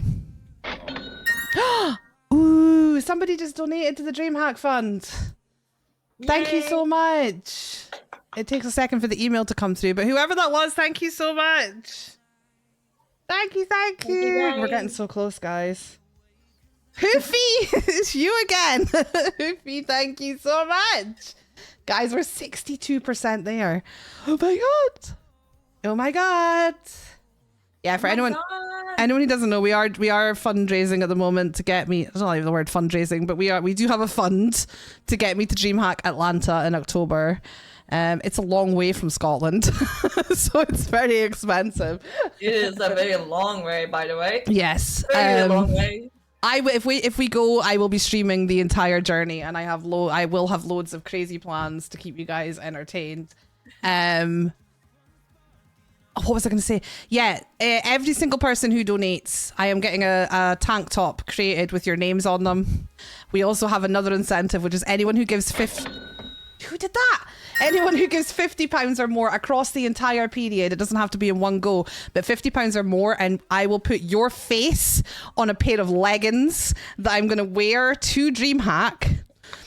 And the two top donators throughout the whole period are going to get their faces on my ass cheeks. On the buns? On the buns, yeah. At the moment, I need to do my calculations. At the moment, Hoofy is definitely there, and I think the other ones is either Squeaks or it could be Cheesy now. I need to do my sums, but Hoofy is definitely there. But yeah, you can have your face on my leggings. I'm going to go and take loads of selfies with these leggings on. If we hit the buns too. You're going to show the buns, right? That went up 2%. It's still going. What are you guys doing? It went up 2%.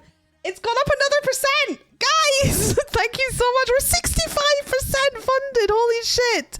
Thank you so much.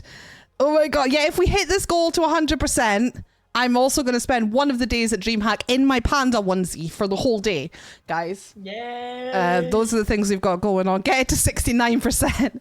Get it to 69. Oh my god, let me see. Reaper, thank you so much for your dono. Let me see who else. Oh my goodness. You guys. I'm overwhelmed. Thank you so much. Reaper, did you do 2? Did you do 2 so you can get all my leggings? Did you do 2? Probably did. It looks like it. 2/3 is away. You did 1. Why is it doing that then? Why does it come up with your name twice? My emails are just being a dick. Maybe that was a good one, you know? If you do !dono or !DreamHack or !panda's ass, all of those commands will give you the link. Panda's ass. Panda's ass. Hoofy, Reaper. Hoofy, it was you again. You did 2. Wow. Thank you, everyone. Thank you so much, everyone. I appreciate you amazingly. Can we update the title if it's not done already? Of course it's already done. Kessie is here. I love you guys. I love you. Okay, we'll get back to Taco now. Enough about me. Hello. Someone asked if I'm going to DreamHack Stockholm. Honestly, I don't know yet. We need to hit this target. Atlanta is first. Atlanta is the big one for me this year. If we hit this target and I can get my flights booked, then we can start looking at whether it's going to be possible. If I can make it to Stockholm as well, I fucking will be. but yeah. But she has a family, guys. Yes. And no money. Are you doing Stockholm? Are you going to DreamHack? Do you have any plans to? I'm Turkish. It's hard for me. Like the visa problems are very big in Turkey. Ah, okay. I need visa to go anywhere, like any one of these like DreamHack locations. Ah, okay. Fuck a doodle shit can't take Amelia, no more. thank you so much for the sub. You guys are so kind today. Thank you so much. I appreciate you. Let's have a panda party quickly. Let's get the panda shake. The panda's gonna shake his ass right in your face. I hope you're ready for it. I'm not the panda. It's good. No, but it's gonna shake his ass in your face. Look, there he goes.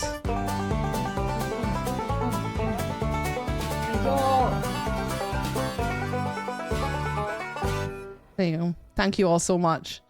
Thank you all so much for your generosity. I'm just checking if we missed anything. Fuck a doodle shit can't take no Buddha!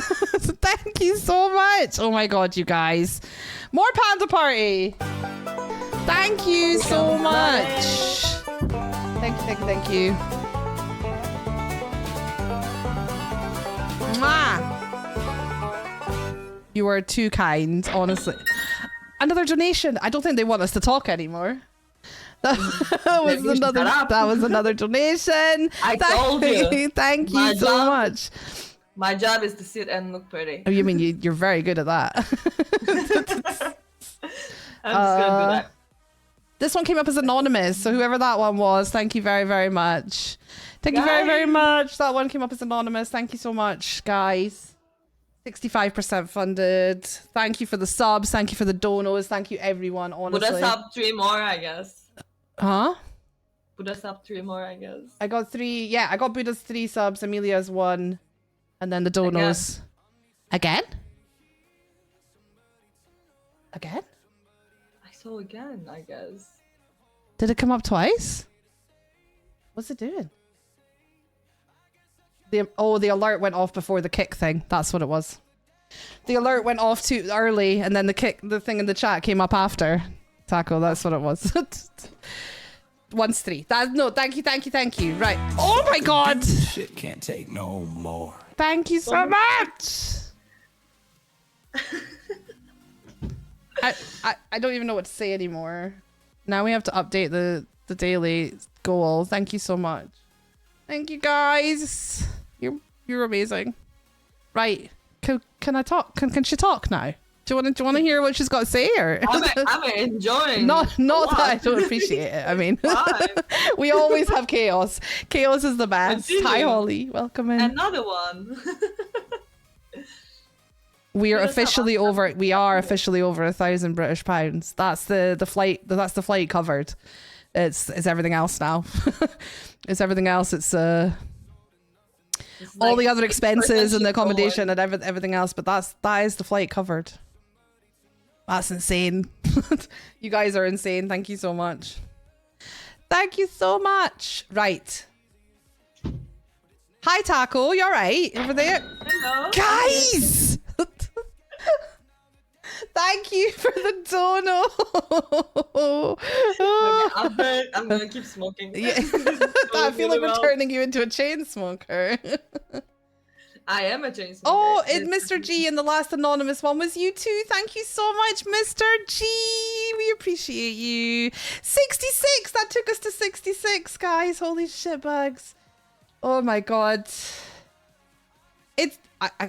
I'm so used to Kessia not being here. I went to change the title myself, but you did it.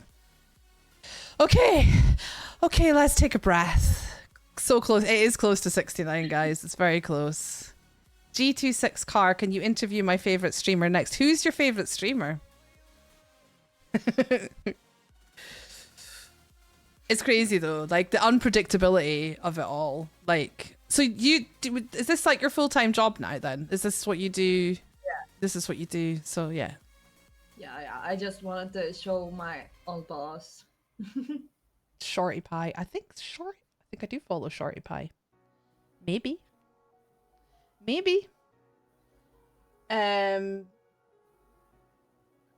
So if it's your full-time job, when it became your full-time job, did you feel When I got fired. When you got fired? Yes.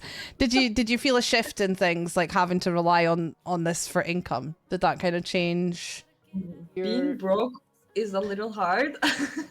Being broke Yeah. was a little hard, but as you can see, my community is like very supportive. They are. very generous. They're incredible. They are. Like before I got partnered, I was literally just living with subs, and they never let me go. Like they were like, "We're here for help. Do this. You're gonna get this, partner. We know." Yeah. And like, it was an amazing support. I honestly just like, I didn't struggle a lot because of them. That's the only reason. Like, my Yeah. friends. Yeah, that's amazing. That's amazing. We're so blessed by the people around us. It's incredible. Exactly. It's incredible. Do you ever worry though? Do you ever like wake up in a cold sweat in the middle of the night like, oh my god, how am I gonna pay the bills? No, because I really stream a long hour rate. I would say like I stream mostly from 8 hours to 14 hours, almost every day. So Right. yeah, so it's like a good income for me, but also I needed to take a break. I don't know if I'm gonna be forever streaming, but this was a good breathe for me. Like, I Yeah, had so a the chance KPP is just a little bit more secure because of your hours and your Yes. numbers and Yes, so like I'm thinking about, like, I love my job. I love doing designs, but right now I have the opportunity to wait for the good one. 67%. Thank you guys. Thank you so much. Oh my god. I can't even keep up with you all. Robin, thank you so much. Oh my god. Thank you, thank you, thank you, thank you. You're all gonna have your names on my tank top, and like I said, if it's 50 or more across the whole time, it doesn't have to be in one go, then you will get your face also. So the design stuff, you're keen to get back to that, or? I am very, because like I'm in the game industry, and the KPP being KPP gave me a chance to consider my options. Yeah. without panic. That's what I'm doing. Like, but I'm really happy with streaming too. If it. But turns out could to you be a not full-time thing. could you combine both? So is it game design you actually do, like designing stuff in games, or yeah? Yeah. But I've been a graphic designer for 7 years, so like designing stuff for 7 years is better. Yeah. To explain it that way. So I know how to do a lot of things. Also, I'm very involved with art, so most of the people don't know about that I'm an artist before designer. That's why I started designing things. Red knows, because I was like asking Red about some suggestions how to do art streams. That's one of my plans that I want to do, but I don't have my stuff for it. I will do it. Sure, that one is another milestone for me. But I don't want to cut connections with design part. And I also do a lot of house. We just went up to 71%. We skipped 69 altogether, guys. What the fuck? Sorry, Taco. Who was that? Cheesy! I am 100% sure now, Cheesy Jokester, you are now the second face going on my butt cheek. You've definitely overtaken Squeaks Profane. Thank you so much for that incredible donation. 71% funded, guy. I'm so sorry, Taco. Oh my god. We just fully skipped. We just skipped 69 altogether, but Cheesy is now going to have his face up there next to Hoofy on my butt cheeks. Unless something changes in the last 29% away. Holy fuck, guys. This is actually going to happen.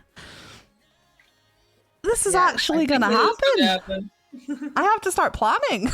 Yes, you should. It's been a really weird one because, like, you're manifesting and we are going to do it and we're manifesting it and we're going to go. But the other side of you is like, I can't plan until I have enough to know that I can go.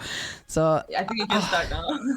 I think we probably can. That's insane. Thank you Check so out the much. flights at least. Absolutely insane. Thank you so much. Oh my god. What are you doing? Buddha managed to find the other dono link. How did you find that one? But thank you. That's the old Dono link, but still, thank you. It will all go to the fund. I will put it in the fund. Thank you so much. Like, how did you find the PayPal one? I thought I eliminated it. I thought I put the Throne one everywhere because I had to set up a new one to make it like a crowdfunder thing rather than just going to my PayPal.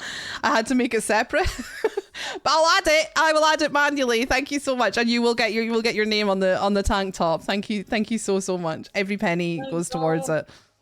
It's amazing. You forgot to remove the onion link. The onion link? I don't know what that means. Cheesy, thank you so much. I can't even believe we're at 71%. What is going on here? Right. She's overwhelmed, guys. I'm very, very, very crowdfunded booty cheeks. That's it exactly. I am very overwhelmed. Thank you so much, guys. I have no clue the conversation because I was like, fuck it, cheesy, thank you. Holy crap. Well, we were talking about art and design, and you were saying that you didn't want to. Yeah, let's take a second. Let's take a second. It's wild. Do you ever just have a moment though, like when you do sit back and be like, what? How? Like, why? Like, I love you guys and I appreciate it so much, but what is it that makes people decide to give their hard-earned money to this crazy pink-haired lady sitting on a screen? Like, it's awesome. It's very much appreciated. I love you all too so much. I really do. I really, really do. Hi, Mason. Welcome in. I have no clue. The conversion. Oh, the conversion. Oh, I got you. I thought you said the conversation. You don't know the conversion. It's fine. I don't care that we skipped 69. I can't believe we're at 70 anything. It's wild. Thank you so much, guys. Holy moly schmoly. Right. Let's get back to it. Let's talk about you some more.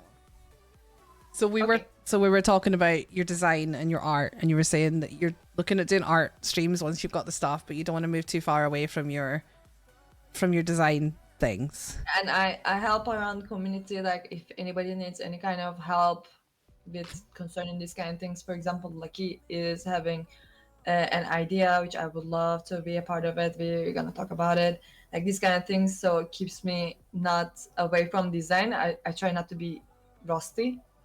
So yeah, reach out to me with anything, guys. I can help you with anything. Have you thought about streaming the design side of things? The design side of things are not very streamable for me. Like I like to experiment a lot. I like to go to the dark places. Very bad design. Okay. I like the things.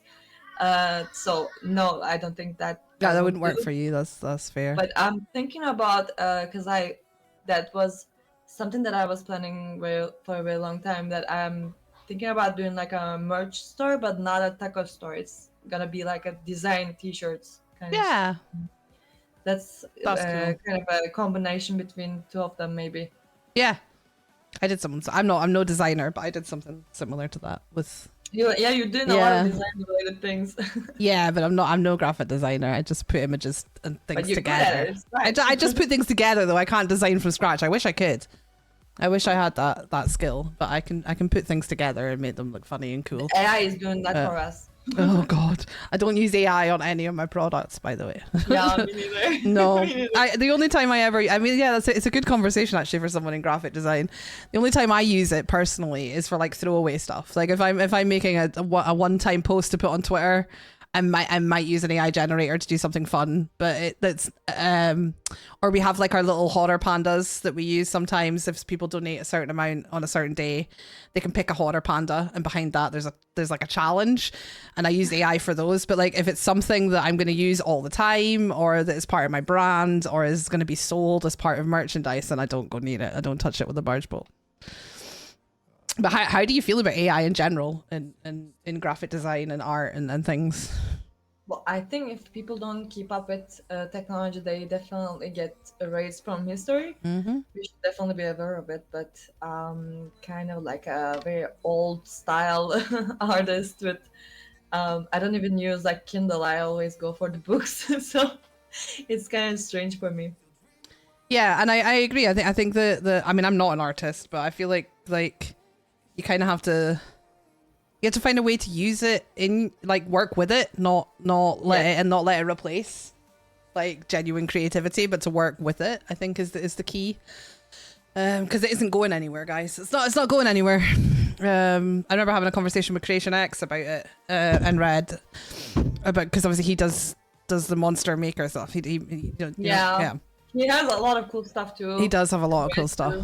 All the artists on Kick, they're doing a lot of amazing stuff. There's so much talent. It's amazing. But he compared the AI thing to when CGI came out, because obviously in what he does in creating monsters and things like that, and he's a big fan of like practical effects and horror movies and things. And then CGI came out and changed everything.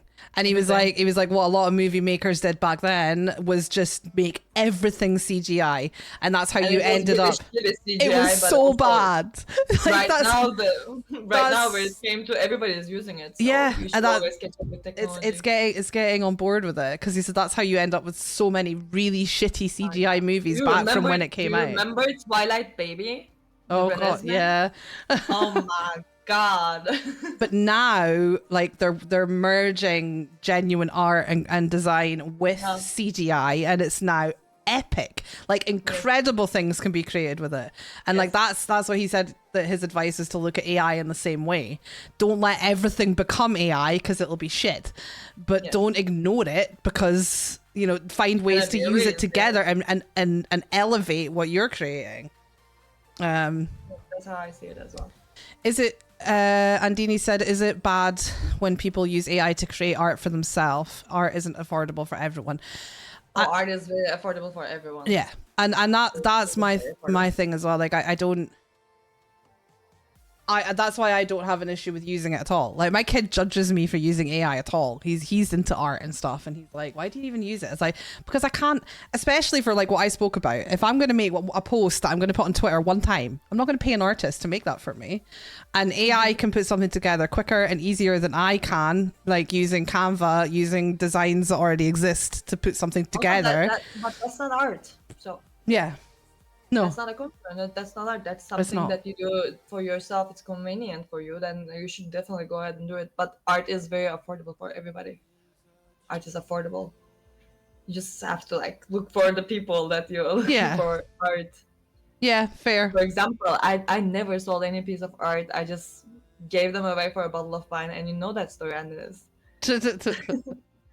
Yeah, but not everyone can find people like that though. Not everyone has those connections, and you should be compensated for your artwork. Like I get that some people want to be generous and not take too much money for it, but but like mine is very extreme because I don't get any money from it. That's different. But also like there are so many artists out there just like dying to share their work with the world. So you can definitely find an affordable art. You just have to look for it. Yeah. It'd be nicer if it was easier to connect those affordable artists with streamers who in particular need that. We're just going to ignore. Yeah, if there was a way to connect. There are some websites to do that. Yeah, I was working on it. I worked as a UI UX designer, so I worked on a lot of applications and these kind of things too. Okay. I was always trying to come up with an idea to combine these two, like the art, the pain of artists, and like the applications, mobile apps. Yeah. I came up with that idea, but there were so many already. Yeah. I thought it was unique, but you just have to look for it. You just have to look, yeah. So is it like something like Fiverr? Is that the kind of thing that you? No. There are literally some websites and applications that you can go through filters with like $5 to $10 art paintings. Like you can definitely find websites like that there. Yeah, there are websites like that. Yeah, because we used Fiverr on Twitch. Like, this was long before I was doing this full time and things, and we got our emotes done by someone on Fiverr, and it was great. It was always a good resource because any artist can go in there and charge whatever, Yeah, it's interesting. I can send you Andres. Because I had this idea to make an application like that. I was trying to find fonts, but like when you go for it, you have to search for your competitives, and I found so many. I was like, there's so many people doing this. Yeah. That's really interesting though, that it's not something that's that well known. Like they exist, Yeah. but so many people don't know about them. It would, yeah, we need to, Because of you the need to share the protest, link, share the links with us, and I'll share them with the community, and we can share Okay. them with everyone, and we can connect creators with artists that are affordable, definitely, and that would be a really cool project to get in on. Let's spread the word so that people can find each other. So because I love that. I'm so much more like I would rather spend a few dollars and support an artist than chuck something together myself. Do you know what I mean? That's the point. Yeah, Yeah. exactly. I agree. Yeah, So, definitely send me over those there's links. so many people. So many people just like struggling to find people to buy things. Yeah, send me the links and we'll push this out. Let's do it. Okay. Okay. Right. Where did we get to? Yeah, so how do you deal with trolls and haters? That is one thing we generally talk about. We make fun of them mostly in the chat. One thing, I have a red line because like I'm getting that a lot. I don't like comments about my body, like disrespectful way. When people see you on the camera, they think they can like talk to you in any manner they like. Like I mostly turn off my camera when I get up from my chair because of these kind of things. So that annoys me. Whenever I receive something like that, I've warned once and then I like instant ban. Yeah. And is that, do you feel like how you deal with trolls, is that something that's developed since you started? Like, do you deal with them the same now as you did when you first started streaming? I think you start receiving trolls when people get to know you. I didn't have trolls like in the beginning. Right now I do have it. Right now I do have it. But Yeah. like my mods are amazing too. Like my mods, like they know what I like, what I don't like, Yeah. what I would tolerate, what I don't tolerate, and like sometimes they ban it, and I'm saying like it's okay. I understand. Like he's my friend. He's been here before. That's the way he talks. But I still warn them. So most of the time my mods are dealing with them. So it's super great to have mods, by the way. Yes. And yeah, that's kind of a point. The mods become our biggest trolls, but that's different. They're different trolls. If your mods are not trolling you, you're doing it wrong. But if they're trolling you the way the real trolls do, then they're doing it wrong. They're doing it wrong. Yeah. Do you hear that, guys? Do you hear that? They do though. They're there to make us suffer, really, aren't they? Yeah. They take good care of us, but they're also here to make us suffer.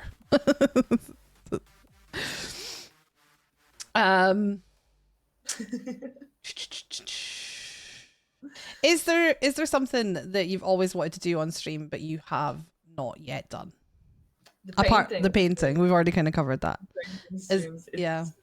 But what I want, and I'm gonna start doing that. That's a really big milestone, and I wanted to do that since Buddha came, because we had a chance to do IRL streams around Istanbul, but like for me it was a new thing because I was always like sitting in front of the computer and like playing games and interacting with people. But that way, it's like two passions together. I love traveling and I love taking my friends with me to that things, and like showing them around Turkey was my goal.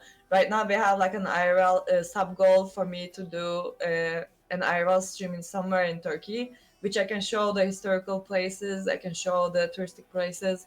I just want to show people what is it that we do in Turkey, because so many people have so many different ideas on what's going on in here. Yeah. And it's not that. Yeah, I love that. IRL's so much fun as well. Like it is so much fun. it feels like you've been like you've been left in charge. Like I feel like almost like a naughty school kid. Like I'm not in my desk, I'm not in my normal situation. I can do whatever I want, and I'm kind of free to it's cause the physical trouble. education.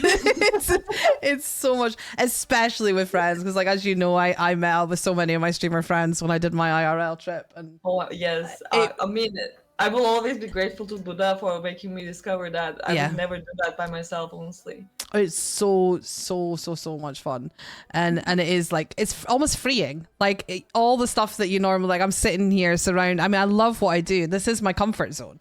But I'm sitting here with 4 monitors and 2 keyboards and 2 PCs and a mixer and a microphone and a stream deck and all this other things going on and scenes and so much to think about all the time. And your audio, is your audio right? Is it that?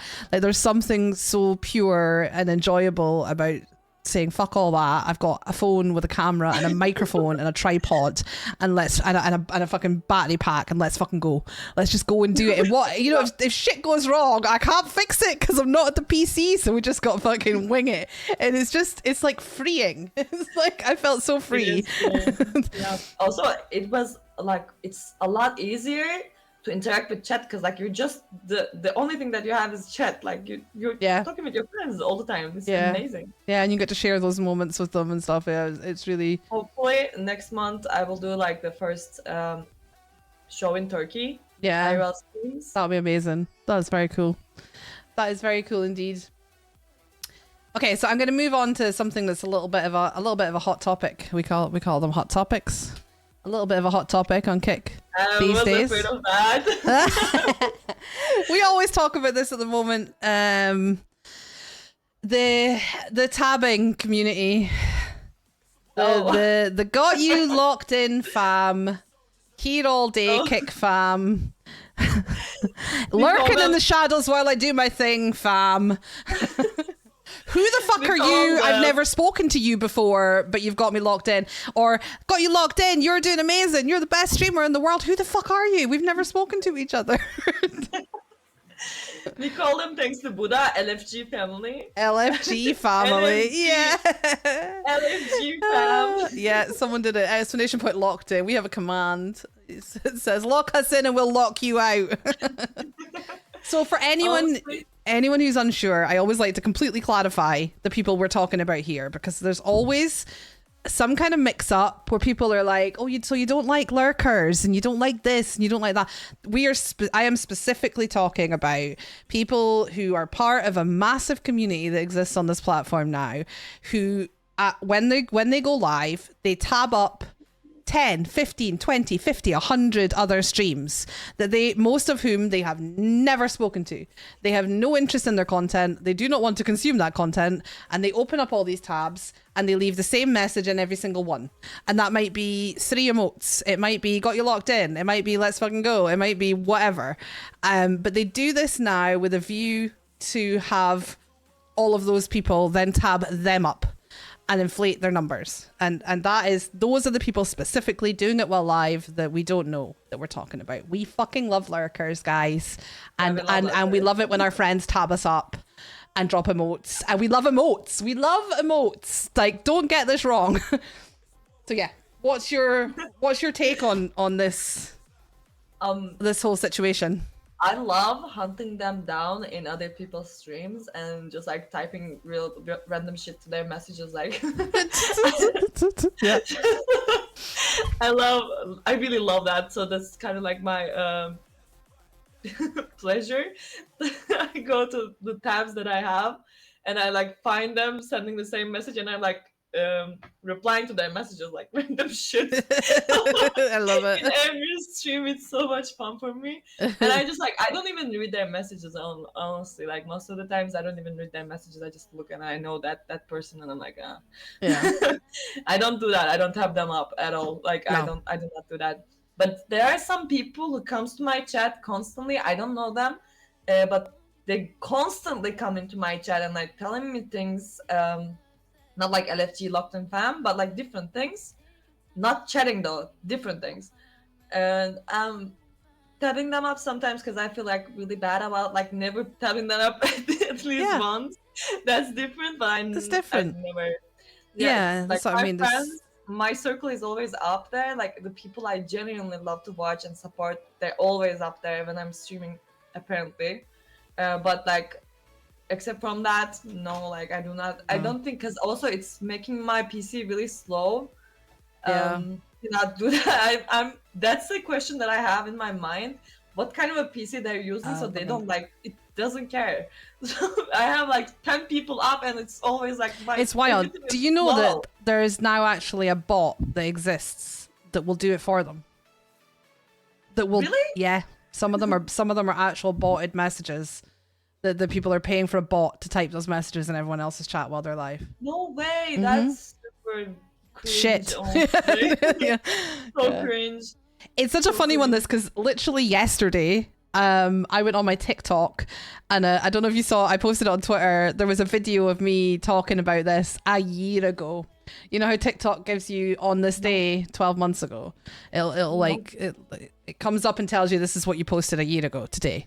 Like Google Photos. Yeah, yeah, like Google Photos. And this was a video of me talking about people who it's not exactly the same because it was slightly different a year ago. Like they did the same thing, but it was slightly different at that point. It started out with people doing it to kind of farm engagement for themselves. Like it wasn't as big a tab and lurk inflating numbers thing as it is today. Back then, a year ago, it was about kind of farming, hoping that people would come and check you out from that person's stream, and like hoping you might get a raid out of it. And it was that's where it started. And to see that, me talking about that 12 months ago, Still going on. and where we are now, and it's like it's got worse. There's more people doing it. It's crazy. What I believe, I don't know, like I'm not gonna talk like I'm professional about this subject, but what I believe is Kik understands who is being watched genuinely, like who's getting interacted genuinely, and like I think the money, the amount of payments are changing according to that as well. Yeah. The reason why I'm saying that, because like I heard some people, after being partnered, the money they're receiving and like the money I receive is that, like we were talking about it, and I was like, that's the only logical explanation, because you're receiving like hundreds of people, but like I'm getting more than you. So like genuine people, they can understand that. Yeah. I think.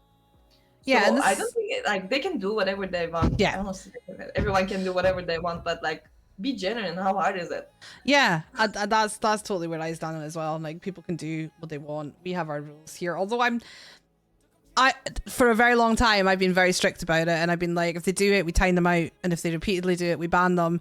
And I'm starting to not completely step away from that, but I'm starting to care less. There's like I'm starting to be a bit like, do you know what? Fuck it. As long as they're not disrupting the chat, like they're not totally making a mess of my chat and disrupting the flow of the stream, then let them post their fucking emotes. Let them do their fucking thing. Let them make me more money. Fuck it. Do you know what I mean? If it's sometimes I get really annoyed by them too, by the way. Like, Yeah. I think it depends on the day. It depends on your mood, definitely. Like, well, some days you're just like, oh my fucking god, he's there too. And then some days like, can you fucking stop doing that? Yeah, because I think the thing for me as well is I set the rules I have now. The timeout and ban rule back when it was more about farming. So it was more like people were coming in trying to pull people out of my stream to their stream, and I was like, that's not cool. That's like direct self promo. We're not for that.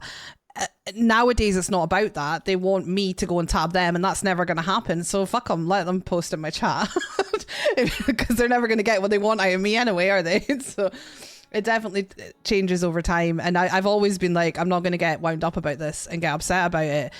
What has got me on my soapbox about it a bit more recently is the amount of people who are verified and partnered. I'm one of them. You didn't do tabbing to get there though. Oh no. No, that's what. No. Let me finish. I'm one of them who's like, what the fuck? How is she partner? Well, I'm one of them. No, you fucking donut.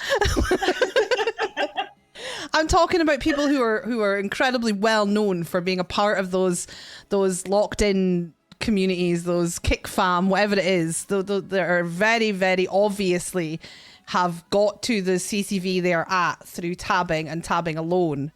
Were for a period of time, we're all getting verified and partnered.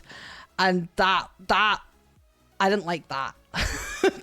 that upset me, because Kick have always said, like you said, we believe they can see that. They can see it. It's impossible not to be able to see that these people are doing that. Like when I believe they're not receiving the same amount of things that we're Why receiving. partner them? Why even partner them and verify them in the Because first place? they cannot understand that. I think that's that simple. They cannot understand that. Like what are they gonna they're gonna create a line where you go and like talk about like this person is like tapping up. Someone has to tell them like. But they get that? you just these people who were getting verified, like I had a couple in particular that I saw get verified and partnered. You would just have to open their stream, and they're sitting with 150 viewers, and they have nothing in their stream apart from emotes.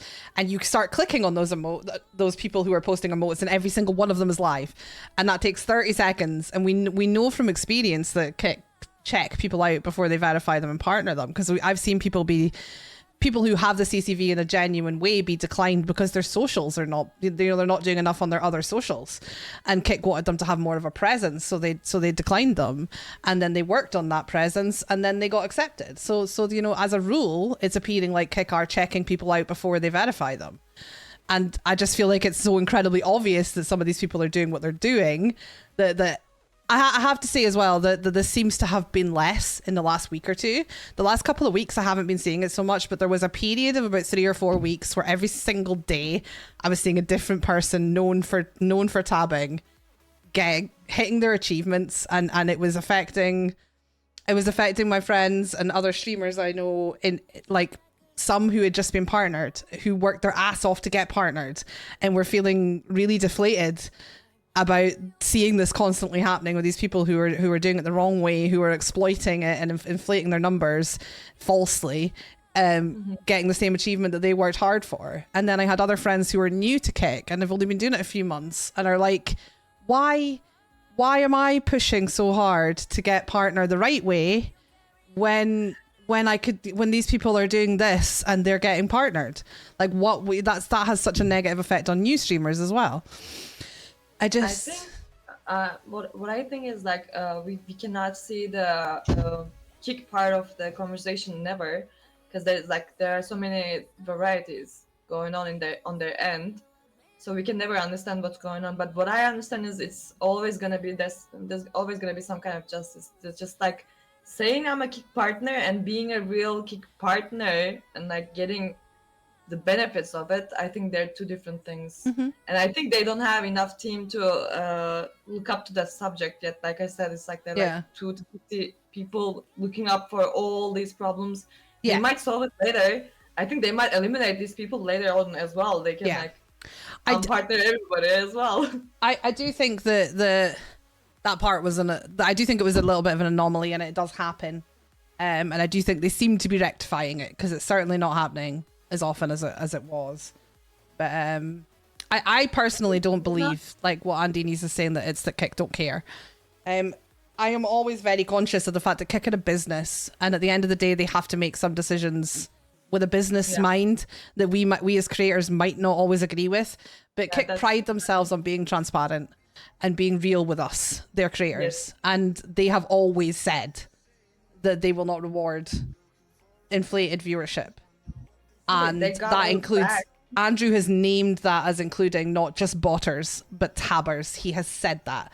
And that is why I did do a tweet when this was all going on, saying, this is what was said. And I'm quite good at wording my tweets in a professional manner, and not it just being yet another rant on the Twitter feed.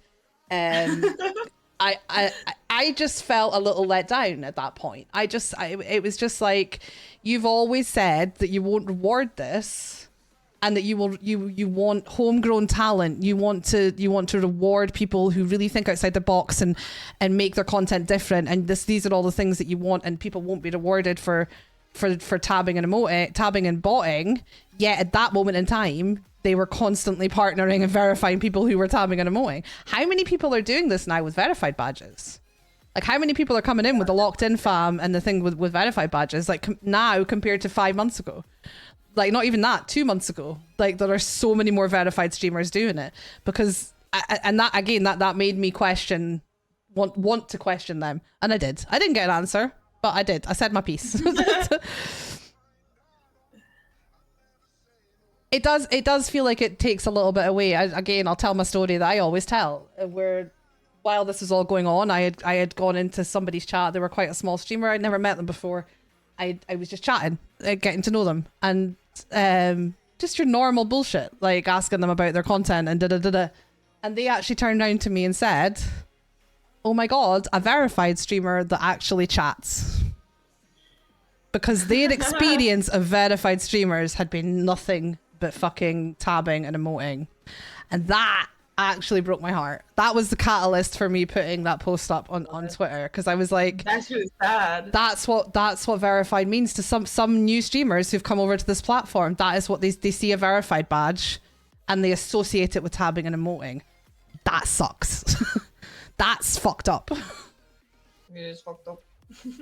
But hopefully they're on it. I know there's a lot of things they will answer transparently, and there's a lot of things that they can't. There's a lot of things that they have to be careful what they say publicly, and we know that. Yeah, they should. They've already been judged a lot. Mhm.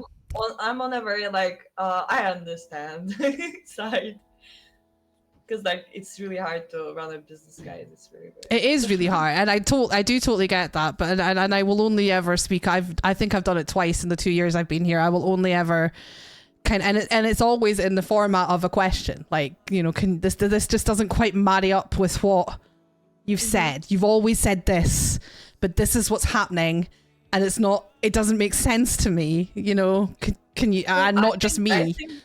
I really think the way their like reward system works is more than just the title, and that's how they keep the balance between. That's how I really think is going on. Yeah.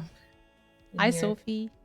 I hope they do change things. And I know a long time ago, like back when do you remember when they did Kick Talks and they got all the KCI, it was still KCIP at the time, and they got all the KCIP people on to chat about it and things. That was like the beginning of the year, I think.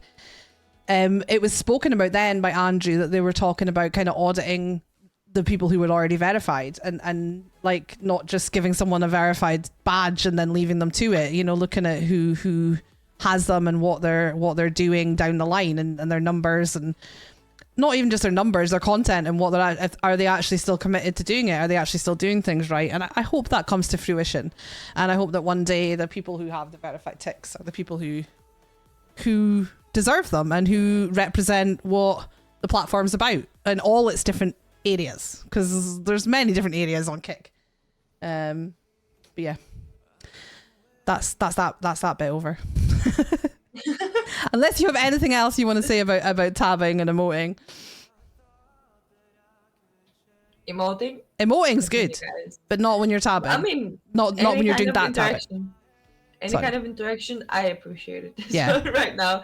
So LFG and Kickbam, I really find them ridiculous, and I don't even read their messages out loud. So Yeah. they're not there. So They're not there. That's it. I know. I think Amelia said earlier that they never reply to her when she replies to them, and I was going to say that's because they're fucking gone. That's because they're on to the next and the next and the next. By the time you've replied to them, they've posted in 3 more chats, so they're not fucking there. that's why. But yeah, I hate they never answer me. No, I know and they never will. They never will. And what are they doing, guys? What kind of experience is that for the people who do actually want to watch their content? When they stop the stream every hour to spend 15 minutes looking at their screen and just posting emotes everywhere else. It's madness. Absolute madness. You're locked in because Taco locked the door. I love that. Okay, the other hot topic today, particularly today, and it's only a hot topic because it happened today. Mr. Beast's on Kick. Yay! What's your thoughts on Mr. Beast coming to Kick to do his little charity stream? $12 million they raised, by the way. That's insane. Well, I think it's great marketing to get any big name on Kick, because that's how I ended up here. Yeah. It's like one way or another, that's really good marketing. Yeah. But some things needs real good foundation. Like the app, the website, the APIs, everything needs to be working really correctly to go through these kind of events. And we're experiencing some issues sometimes when these kind of things happen. it's great to like drag attention to that, because I'm pretty sure he's gonna drag so many people in. But small streamers, I think that's like the small streamers and real viewers. If we can get real viewers more on Kick, that's the way Kick is gonna shine. Not the big streamers, because they already are making money. They already are big. They already have a platform that they can go. It's just a good marketing for me. Yeah, no, I do agree. I am personally a fan of Mr. Beast. I like what he does. I think he strikes a very good balance of someone who's worked incredibly hard to get to where he is, and is still working very hard and to make himself a shit ton of money, but also doing good things for the rest of the world that he wants to do, in spite of half the world accusing him of all sorts of bullshit, because that's what happens when you're incredibly rich and you try and do nice things. Everybody tries to rip you down. True. Yeah, it's crazy, and he's inspired so much more. Like, there's loads of fundraising going on the platform today from small streamers and medium-sized streamers and everyone in between, and I love to see that too. I love to see the inspiration. And a lot of people talk. There's a question for you as well. Like a lot of people talk about how Kick has a lot more streamers than it has viewers, but we'll not get into the technicalities of the numbers and averages and things, because it gets confusing. But there is an abundance of streamers that also watch our streams. We're all streamers. We all watch each other. Whose responsibility do you think it is to bring more new viewers to Kick? Kick. Just Kick. Kick. Okay. So how should Kick do that? Honestly, what I think is the reason why there are so many streamers on Kick, because I wasn't a streamer before Kick, is just because of so many good opportunities Kick presents. Where we need to be careful is who are we showing these opportunities to. I think, because not everybody can bear the stress, can be a streamer, can do this full time, can be loving it and not doing it for only the money. So we need to separate those people who really want to do it somehow. I think that is Kick's responsibility. That's why it's Kick's responsibility, because people who are coming here as a viewer, leaving as a streamer, and not staying on Kick. They're like leaving to another platform as a streamer because they think they don't have enough viewers on Kick, which is like really two-faced for me. Yeah. Fair enough. Buddha said there, Kick advertise themselves as mostly to streamers. But how should Kick advertise to viewers? Like, what could Kick be doing that they're not, that would bring in more genuine viewers? And not... I think that bringing big people is the best thing I can do, because most of the people still don't know the platform.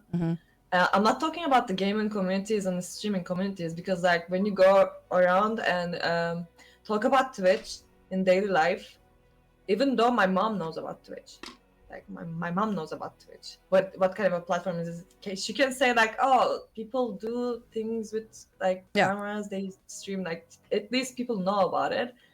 That they can do. Like they should create a brand which like everybody on the street is aware of, like what they're doing there. But how do they do that? Advertisement, marketing, creating a brand, and right marketing. Honestly, like Buddha said, it Kick is advertising for streamers to join Kick and benefiting them, but there's no benefits for viewers. Yeah, and it's actually like the subscriptions and everything is more expensive than Twitch, which is benefiting for streamers as well. Again, there must be some benefits that's separating from other platforms. Yeah, no, I get that. And some people have said things like drops and other features for viewers. I do agree to an extent. The only thing you said that I don't agree with is that it's only Kick's responsibility to bring people to the platform, because I'm a firm believer that the creators on the platform are just as responsible for bringing new viewers in. At the end of the day, Kick is a platform. Kick is a platform for us to create our content. It is not something where we we sign up and are guaranteed that we will be handed a bunch of viewers.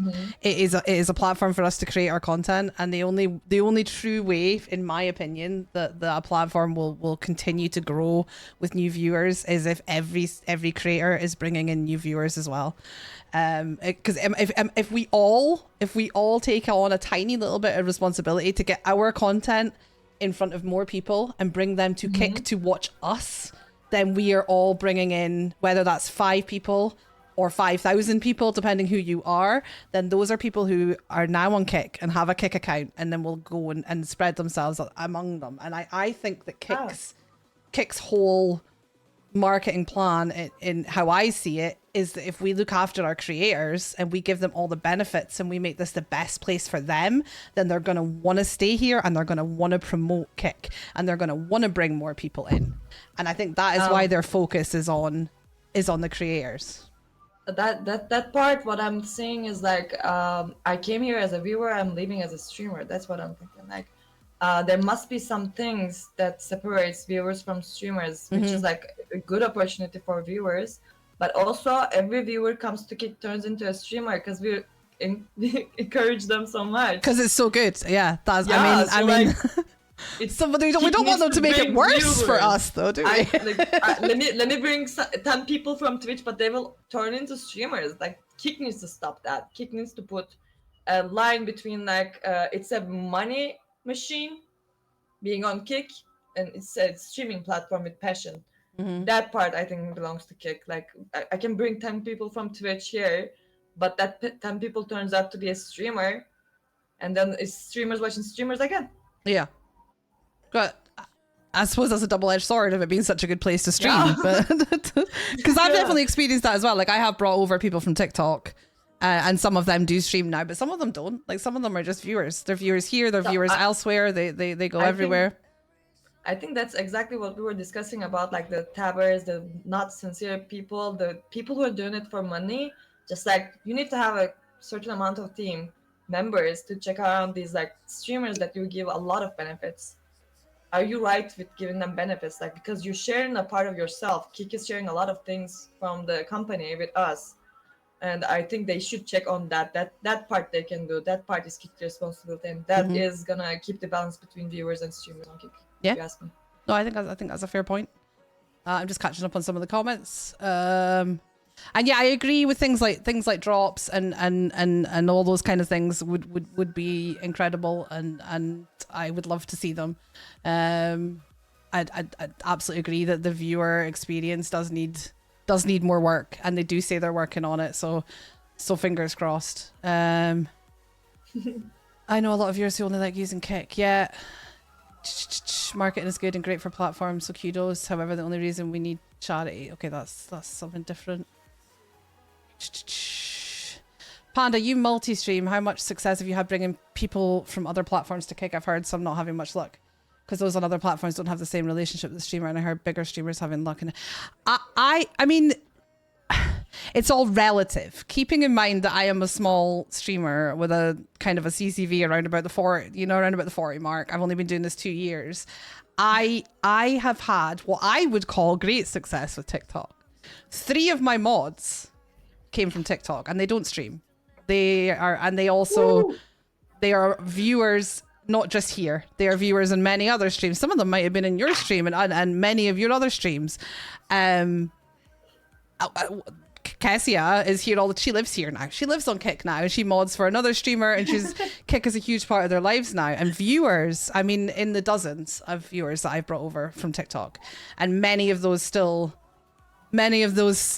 come in and chat, and they're still a part of my community. And I know that some of them have kept their Kick accounts, and they've spread around. And like I say, I am just one person, and I don't always multi-stream. And when I am on TikTok, I'm lucky if I have 4 or 5 viewers. But even with low viewers, I've managed to pull some people over. So I do think it works. Then we should do it. And it changed my community. They're doing it right now. So they're like they're really good with that stuff. Yeah. I'm a little bit of lazy. But that's okay as well. And like I say, I'm not saying it's all of our responsibilities, like, to make anyone feel bad because they're not doing it. I just think that 100%, putting 100% of the responsibility on the platform alone to bring us viewers as content creators is not how I see it. I just think that's not how any platform works. You know, if you're a Twitch streamer, what's the first piece of advice people will give you? It's get your content out there on other platforms so people can find you, because you are in a sea of hundreds of thousands of creators over there. So there might be more viewers, but there is, like, yesterday we were talking about this in someone else's chat, and was it yesterday or the day before? And I did a quick Google to see how many people were live, because Shakti told me the other day that Kick streams, if you take the total number of viewers on Kick at any one time and the total number of streamers, like streams that are live, and work out the average viewership per stream, it is significantly higher than Twitch.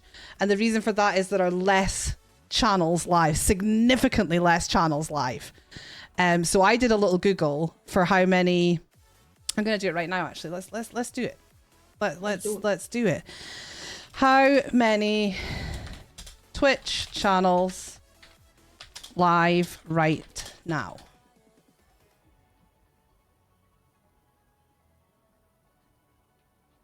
$124,987. Wow. Okay, Kick. 1,309 on Kick. So 124,000 channels live on Twitch, 1,309 channels live on Kick. Right? How many viewers on Twitch right now? This is just a little experiment to show how everything is relative, and sometimes having more viewers doesn't mean, like, more viewers that are using a platform doesn't mean that it's any easier for the people who are streaming there. So Twitch right now has 2,119,340 viewers. So 2.1 million watching on Twitch right now. And that was for 124,000 streams, right? Kick had 1,300 streams and currently has 398,000 viewers. I don't know if that helps anyone put that in perspective. Or if it's just numbers I'm shouting at you all. We could do the math further, but I feel like you'd all fall asleep. But that does work out at a much higher average viewer per stream in Kick than there is on Twitch. On Twitch, yes, there are millions of viewers, but there are also hundreds of thousands of people live at any given time. On Kick, it's so hard to just shout. On Kick, which is less than 3 years old, that are currently 400,000 people watching 1,300 streams. Do you see? Did you see? That's why we're in Kick. So it's. I don't like to get too deep into the numbers, but sometimes people can just take things a little bit out of perspective. And it's like, but Twitch has got all the viewers, but then how many streams are on Twitch with 0 viewers? I can tell you, probably there's 2.1 million people streaming. Probably, I wouldn't be surprised if the guts of 1 million of those are sitting between 0 and 3 viewers.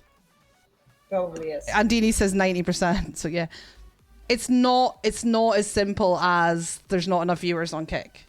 Wherever you are, you have to work to bring in the viewers, and that's why I think Kick have actually got it right with their business model, that if we make this place so desirable for people to stream, and then they will go out and they will pull in the viewers themselves, because on Twitch they give 0 shits. They're like, here, have a stream, and millions of people stream to absolutely nobody and it's the same though. If you don't make the effort to pull in people yourself, then you won't get anywhere.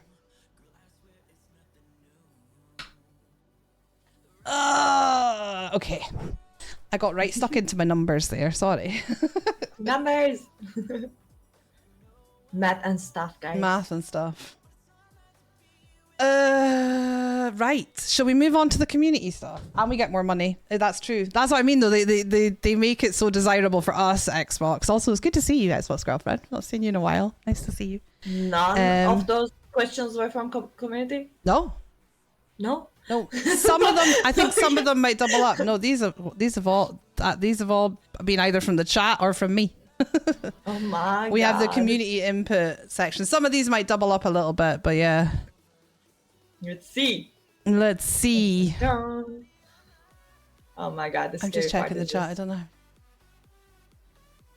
My community knows me a lot. Now we get the juicy stuff. Okay. So Oh we my have the community God. input form, and it does have the option to be anonymous, but I think only one person chose that option for you. So the first question is actually from Andini's, who's in the chat. What is something people misunderstand about being a full-time streamer?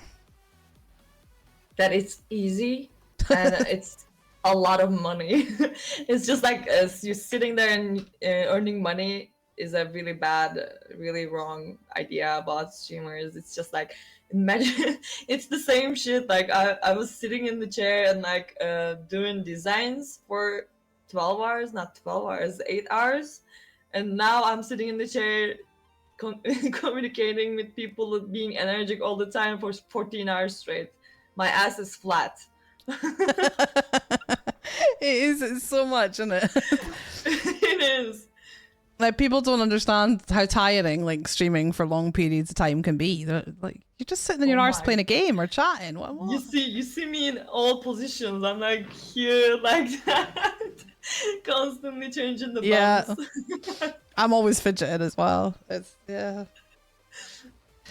Okay, so next we have some anonymous submissions. Oh I think Read it inside first, please. I have. Oh, I have vetted all of these. Okay, what's a moment from your journey that completely changed how you see your content or your community? Can you say it again? What is a moment from your journey that completely changed how you see your content or community? The first message I received from my viewer that said I helped them get through a very bad depression phase changed everything for me. Yeah. Good answer. Journey, take a shot. Journey. Take a shot. Oh my god. We would, if I did that on Kick Conversations, we'd be absolutely hammered the amount of times you say journey on the stream. Before that message, it was all fun and hobbies for me, but then I noticed like when I'm down, people are down. That's why I'm like trying to turn it into a chill streams and not like I'm having a bad day just sitting here. No, it's just like I'm still trying to create and like be good for some people, do some good things for some people. Yeah. Oh, I love that. Okay, what's one thing your community has taught you? Oh my god. They taught me that I can you don't have to meet people to have some real connections in life. Like they got my back and I know that they got my back. They taught me that really well. Like they really taught me that really well. I thought I was fucked. Like I did something impulsive with the work thing and I trusted but I really didn't have any more income other than my subs for like 2 months. And like That was they me showed me. That was me for 2 years. Yeah. I'm living alone. I'm single though. Like I have rent, I have everything, and I have no one supporting me in any kind of way. It's impossible for me to live if I don't get any money. So I I'm the was same. like kind of like depressed. Yeah. Getting like, what are we gonna do? But they didn't even make me question that for a second. Like they were always there for me. It's like, it's such an incredible thing they taught me. Like you don't have to meet some people in person to understand each other and connect to each other. It's like a So really true. good lesson. So true. I love it. Okay, if your content had a soundtrack, what song would you play every time you go live? These are good questions, by the way. I do play soundtracks when I go live. I have one starting soundtrack, In Love. That's a really good one. And the second one is Take On Me from The Last of Us Part 2. Oh, which is my favorite. Oh, yes. I love it. I would say these two songs. I would love be that. it. And my sub sound is really good. Like that sound. Oh yeah, probably that one too. I love that. Okay, what's something your audience might not expect about the way you work behind the scenes? These are all still from the same anonymous person. By the way. Same anonymous person. Yeah. Well, they're not anonymous to me, but they asked to be anonymous. I don't let them be anonymous to me. Oh, okay, okay. That is, I am really messy. I'm incredibly messy. People probably don't expect me to be that messy, but I'm really messy. There you go. Getting the inside scoop, guys. Has there ever been a moment you thought about quitting, and what kept you going? From streaming? Mm-hmm. There was only one time, and it was my close friends know that part where like I had a mod, a really close friend, which turned out to be not that person that I thought of, which made me go back to my depression pills, which like because I was incredibly devastated by the fake emotions and the manipulations. That part I really thought about, like everybody I meet online is gonna turn up to be this way probably, and like I wanted to quit that one that time, but kept me going was the same people, like my circle who taught me that no, like there are some true connections here too. That was the only part where I was like, maybe that's not for me because I'm not gonna be able to deal with that. Okay, has there ever been a moment that you thought of? Oh no, I read that. This person stole my question. I ask this all the time. If you could create your dream game, what would you look like? I always ask that question. Credit to me. I do have a dream game. And the character designs, the scenario, the level designs, everything is ready, and the name is In Search Of. One day, I hope you will be playing it. But that's all you're telling us. Is that a secret? The rest of it a secret? It's gonna be a story game about three people: Pierre, Adrian, and Katarina. Oh. Three people, a lot of plot twists, psychological thriller story game. Oh, I love that. That's very cool. Love that. Hopefully one day. And like, there's one of the things that most of the people don't know about, like the thing I'm doing. I'm really passionate about game design and creating games. I love that. And this project went to Marco Ponte, to a AA studio, and we had a talk about it. Like someday it will come true. I believe it. Love that. Okay, there's also a point there's also a bit in the questionnaire that asks if people have got like a talking point, and this person said there was this one time I messed something up live, and instead of being embarrassed, everyone in chat just turned it into an inside joke. Ask if you've had a moment like that. What? Wait. And have you had a moment when you messed something up on the stream, and instead of being embarrassed, you in chat just turned it into like an inside joke? Wardrobe. I was gonna say, do we not do this every day? Every other day there's something like this. Everything. Every little thing I mess up, we turn it into a joke, turn it into an inside joke. Yeah. There's this moment when I said I'm eating a sausage thinking about Reaper because Reaper's favorite food is sausage, and we turn into an inside joke. Yeah, I love it. There's so many. Okay, this person every moment. This person submitted a clip as well, but we'll do the questions and then we'll change the screen and we'll watch the clips together. I've got two clips that were submitted. I've got two clips that were submitted by the community. Okay, so the next question is from Sub-Zero Kiwi. Oh. Do you know them? I know that. You know them. Okay. What is your most favorite thing in the world and why? My most favorite. I have a problem with favorite things. I can never have favorite colors, favorite food, favorite things. I change my mind a lot. I cannot make up my mind. Right now, my favorite thing is probably vacationing, not working a 9 to 5 job. Spicy noodles, I love them. I'm obsessed with them because of Buddha. I love drinking a lot. People call me alcoholic. I'm not an alcoholic. I just like drinking. I'm not drinking that much. My favorite things, I love peace and quiet. I just want to move to a place where I can like be myself, but it's close to the party and stuff. Yeah, love that. Like by yourself, but close to, yeah, love that. My favorite thing is being in a relationship too.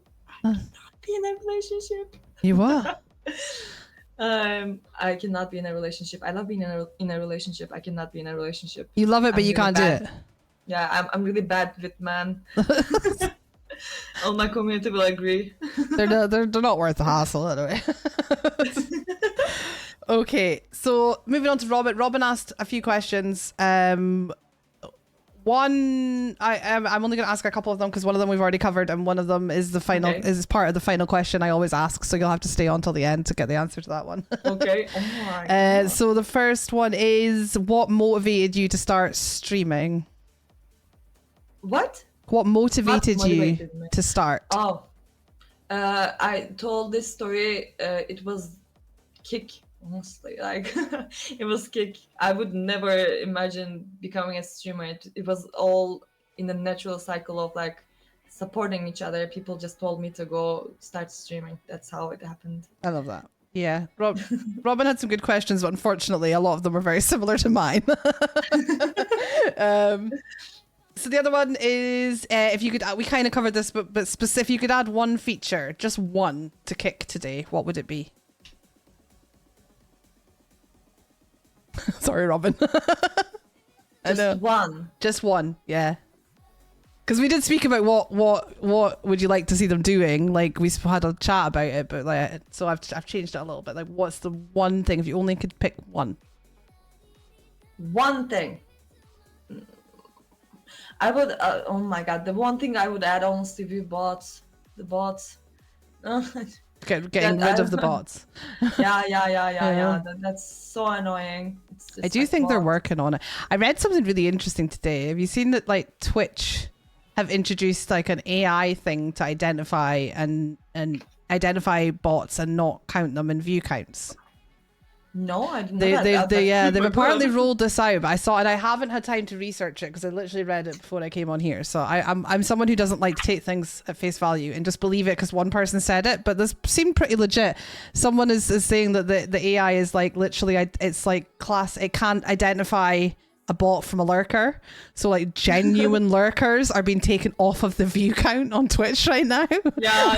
Oh my God. And this is I just think it's a really good example of how fucking difficult it actually is to have a system that does eliminate that. It's so not black and white and as simple as I would, because you see so many people being like, Kick, fix your bot issues, but everywhere has bot issues, and these people who create the systems that people can pay to implement bots are fucking technical geniuses, and they are constantly updating code and ways of hacking and ways of doing this shit, that it's not just as simple as fix the problem.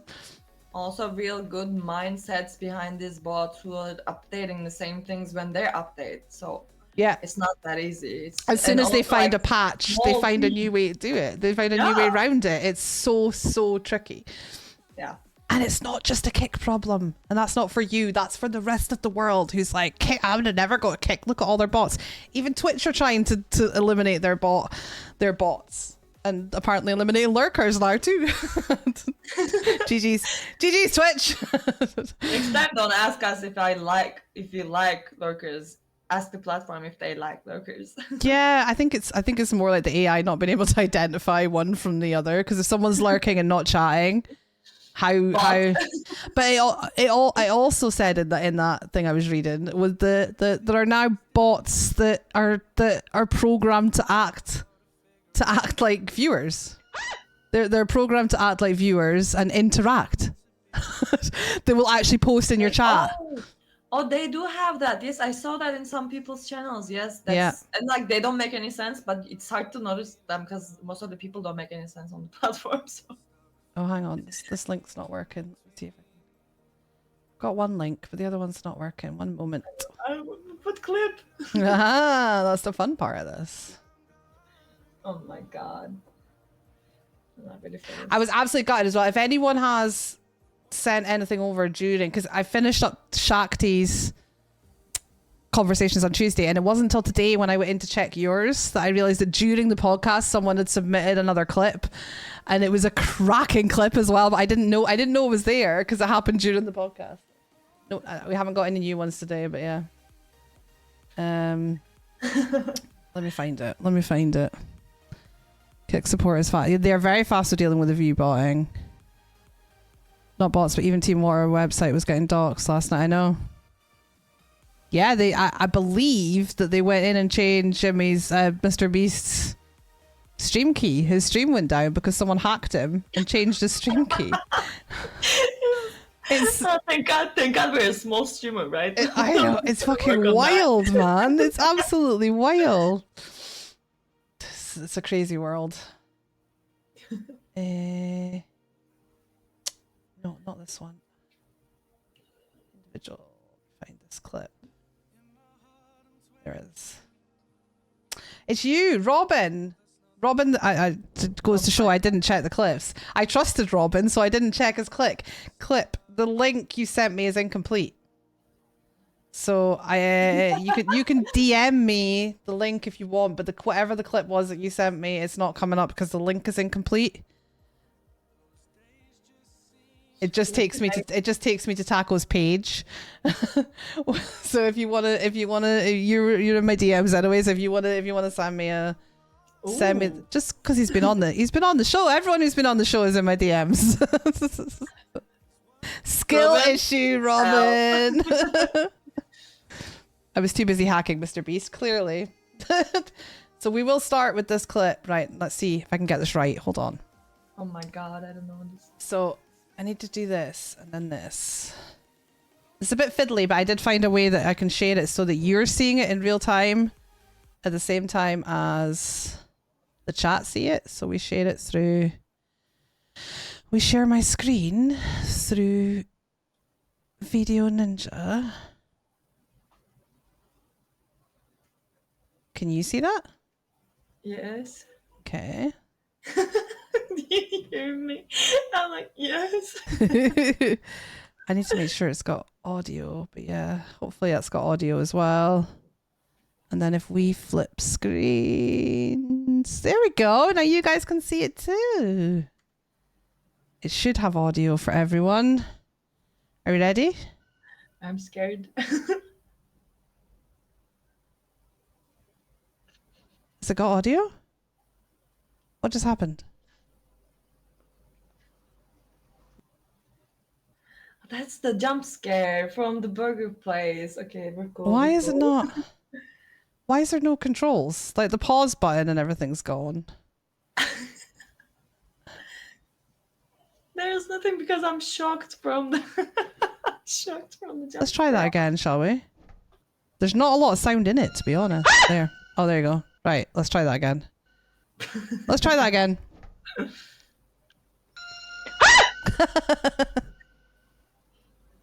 So this was the one that was shared by the anonymous person. That Yeah, anonymous person. is that the kiosk demo? Yes. Yeah, I played that. I remember that. I remember that. Yeah. I was not expecting a jump scare there. It got you. It did get you. Okay. Have you sent me yours, Robin? Did you send me it again? Let me check. It was a really fun game, by the way. Yes, that kind of games I love to showcase on my channel. Robin, did you send it again? Are you sending it again? Doxed Anonymous. Is it Doxed TG? Anonymous. Who got doxed? What? It's kind of because TG was doing exclamation mark clip there. You can't remember. Okay, that's it then. That's all the clips. He It's can't. fine. He can't remember what the clip was. So that's all good. Sorry. Normally I would check in case somebody shared something not cool, but it was Robin, so I trusted him. So I didn't check it until right now. There's one clip that I sent you and you didn't share. That clip is hilarious. Oh, did you? Yes. I thought I used them all. There's the one where I fell down from the chair. Let me have a It's look. very good. Because I just It's the background of an angel.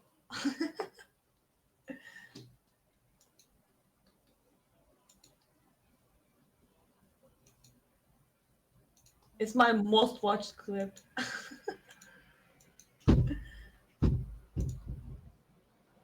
got Fortnite. I've got.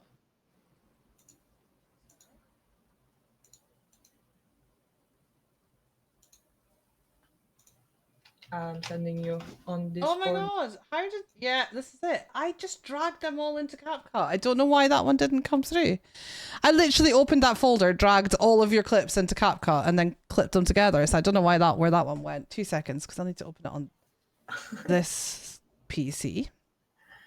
Oh, you sent me a link. Even better. That's even quicker. That's actually easier. Wait. This is Why the is there best- no pause Wait. on the clips though? I don't understand why that keeps happening. There we go. It's There definitely we what go. scares me the best. There we go. Right. Quick fiddle. A quick fiddle. Back to the other screen. Seamless, guys. Seamless. Here we go. This one? Yeah, this one. This one. Okay, let's do it. You guys ready? And you can play Outlast and have Wait. I have a great idea. Okay, fuck the gaming chair. Fuck the gaming chair.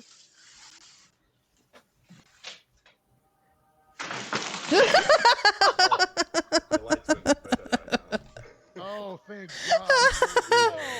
This is the one Robin was gonna send. Oh, little fingers. Oh, that's brilliant. It's just like we're messing around because my background looks like all white, and you can see in the background there's like a angelic voice that's doing. Ah. Yeah, I love it. It's the little fingers. It's just this. Okay. Wait. It's that. By the way, I'm not sitting on air there. There's a box, and I'm like moving the box under me, but the box collapses. That's what's going absolutely on. brilliant. I love it. Well, there you go. That's the one Robin was going to share anyway, so it worked out. It worked out that it didn't get included in the clips. Everything happens for a reason and all that. There we go. Even when things go wrong, it's for a reason. Okay. Let me just put everything back together on my end. There you are. Now who has skill issues? I mean, at least she sent me the whole clip when she DM'd it to me. Just saying. The whole link. The link was complete. So. Just saying. Yeah, just saying. Right, guys, we're getting close to the end now. So before I ask my final question, we're going to go into the quick fire round of questions. I do have a list of quick fire questions, but this is where you guys can ask Taco anything. These are quick fire questions, and literally they don't have to be about streaming. They can be about her favorite food, what shoes she likes to wear, anything you want. Get the questions in. Robin, don't even. You've been here, so you know the last question I ask everyone, and you still put part of it in your questions. You bumhead. Okay, Cassia says, do you like pineapple on pizza? Never tried it. Pineapple on burger I liked. Probably I will like. Yeah. Pineapple on burger? That was What's your favorite meal from Holly Boo? I cannot decide any favorite things. Recently, my favorite meal is spicy noodles because of Buddha. Buddha's got a lot to answer for. You should have a partnership with Spicy Nudes, Buddha. Buddha, yes. Yeah. Oh, they're moving quick. Do you think, this is from Neo Nuke, do you think Kick will be a household name one day like YouTube and Twitch? Yes. What's your favourite shoes from Buddha? Oh, high heels. High heels. I love my high heels. Can't be bothered. Once a time. You're a lot younger than me though. Maybe when I was younger. I like my comfy shoes nowadays. I can't be bothered with heels. Andini says, what's your shoe size? 39. I don't know what is the American size for it, but 39. I don't know what that is in the UK either, but there you go. Squeaks Profane said, what's one dream collab you'd love to do? I'm reaching out to every dream collabs. What I would love to do is like the meet with the Turkish streamers who dragged me to Kick, but they're streaming in Turkish. But I don't know. It would be amazing to do a collab with them. That's cool. Sophie Bear said, what's your favorite drink? Dirty martinis. Nice. Murtar says, do you think Neo likes to eat fish eyes? Yes. Chaotic Tom said, is a hot dog a sandwich? Yeah. Annoyed Reaper says, do I twerk better than you? No. Neo said, is Madison the best game you ever played? No. No. Madison was the most boring horror game. I love that. It's the scariest game I've ever played. I love it. Really? Yeah. I got so bored. I was know. like, I was there what when is you came she into doing? Shad's because I made Shad play it. I love it. But hey, that's the good thing about games, isn't it? They're different for everyone. Who's your favorite taco? Me or Reaper? That's from Buddha. Buddha. Oh, sorry, Reaper. I got a River said favorite season of the year. Spring and autumn. For sure. Sophie Bear says, do you think streaming has made you grow outside of streams as a person? And if so, in what ways? Yes, definitely. In many ways, like it taught me about people's connections more than in real life. I learned more about solving problems. I learned more about creating connections. Definitely. Love that. Squeaks Profane said, if you were a potato, how would you like to be cooked? That's a good one. Jack potato. I love jack potato. There you go. Okay, if you could. Oh, here's Uemezu, aka Sammy. By the way, who was one of my mods who came from TikTok. By the way, said if you could steal anything from a house just to minorly inconvenience your victim, what would you steal? Hers are HDMI cables, so it's like something little that you would steal, like to inconvenience them. The clippers for nails. Nail clippers, fair. Neo says, how do you like your eggs in the morning? Are you for real? Don't even answer that. So Sophie Bear said, what's the weirdest DM you've ever gotten? Oh, I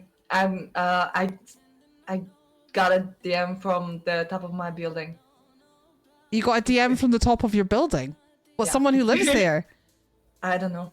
So it was an anonymous account. And not what, like a photo? A photo, yes. Holy Down. fuck, It that might be GPS. I don't know what is it. I get so many weird DMs. That's what I'm saying. I hope you reported that shit. No, I didn't. Mate! I'm used to it. That's not okay though. People can't do that. Anyway. Apparently, I'm used to it. I got a River said, if you could have any power, what would it be? Invisibility for sure. Squeak said, if you were a villain, what would your evil laugh sound like? That's such a good one. Murtar said, if there's one streamer you would like to collab with, who would it be and what game? The streamers who dragged me here, I said, but the game, probably they love playing these gang, kind of like they have a group of friends. They play these kind of games like Goose Goose Duck. Weird games, but they're really, really fun to watch. Yeah. I would love to collab in one of them. Awesome. God, you guys are on form today. I love it. Squeak said, if you could only communicate in memes for a day, which one would you spam the most? Oh, I love spamming memes, and I love that dancing dude, right? that we don't do dancing. Can you do that again for us? I'm gonna set it on the chat. I'm kind of like obsessed with this one because this is like I love it. oh, this dog. The dancing, oh, is amazing. Is that the same guy that Sammy posted? Just a different one. She knew what you meant from your dance moves. She did that before you posted it. She knew what you meant. I love it. Okay, River said, what's your favorite song at the moment and of all time? Oh, at the moment, I cannot decide any favorites. It's so weird for me. Let me just think. Will I See You Again? I constantly listen to it right now. And all-time favorite, I have so many favorites. Sleeping Out Loud, Dancing in the Moonlight, probably. Nice. No, but yeah. No. It's this one. No, it's not. Yes, it is. You understand what I'm dealing with every day? That's it. Exactly. It's the first thing that came to my mind. I don't know if you guys waiting. Do you know this thing with like the woman who plays in the 50 Shades of Grey? She has these limes sitting on her kitchen and she's like, I love limes. And the next interview she says like, I'm allergic to limes. Okay, I get you. say that? I don't know. Annoyed Reaper says, why do you stream in English and not Turkish? That is a great question. I would love to answer that. It's because the Turkish streamers, it's so hard for them to grow. And the Turkish community, if you notice, almost all the troll people comes to our chat are Turkish. We're kind of like very invested in that streaming world. And I love speaking English with people. I always had that thing on the side. And I always wanted to stream in English. And mostly it's because of the circle that made me involved with streaming was speaking English. There you go. Squeak said, if you had to fight a WWE wrestler, but you could only use a random item from your room, what is your weapon? Oh, my vacuum cleaner that's holding my door right now. It's there you go. Sure. Love it. Cats with thumbs, helpful or the start of the apocalypse? Oh my god, I have a thing. That question is like freaking me out right now because I have a thing with extra thumbs, not extra pinkies, not extra fingers, extra thumbs. Freaks the shit out of me. So start of the apocalypse then. Yes. I don't want to see that. It's like cursed for me. Okay, what are your favorite snacks? This is from me. What are your favorite snacks and drinks for streaming?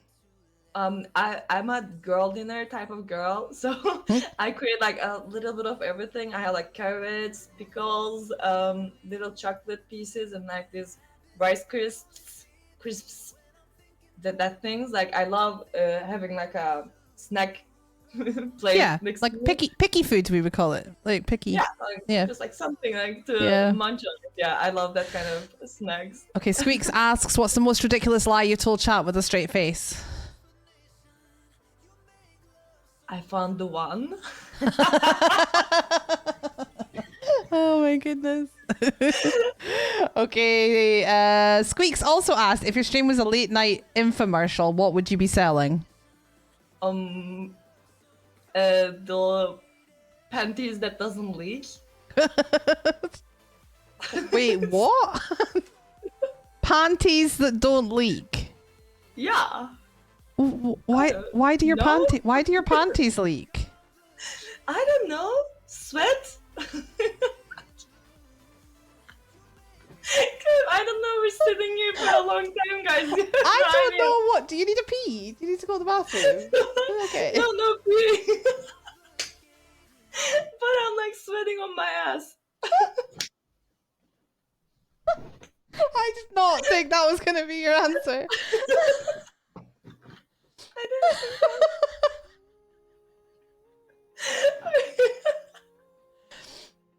I don't know what to say. It's not often I'm fucking speechless.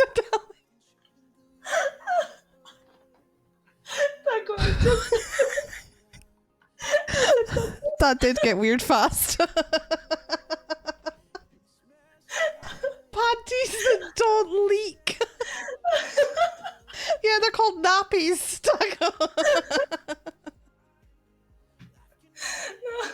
No, they're from Victoria's Secret, you know, that kind of.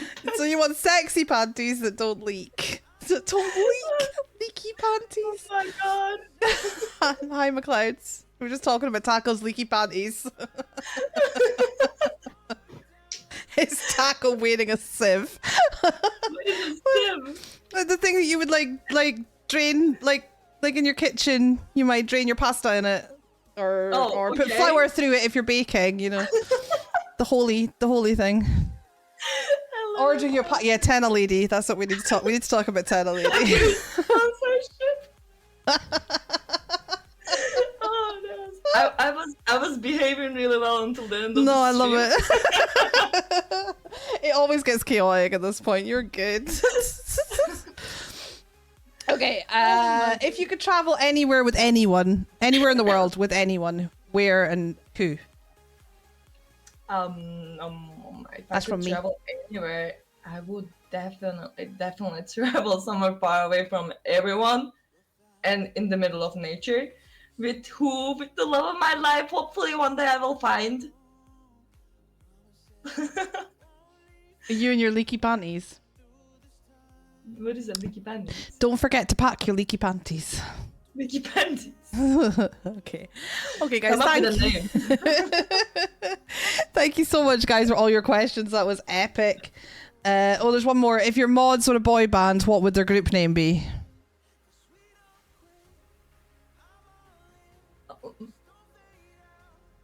Daddy issues.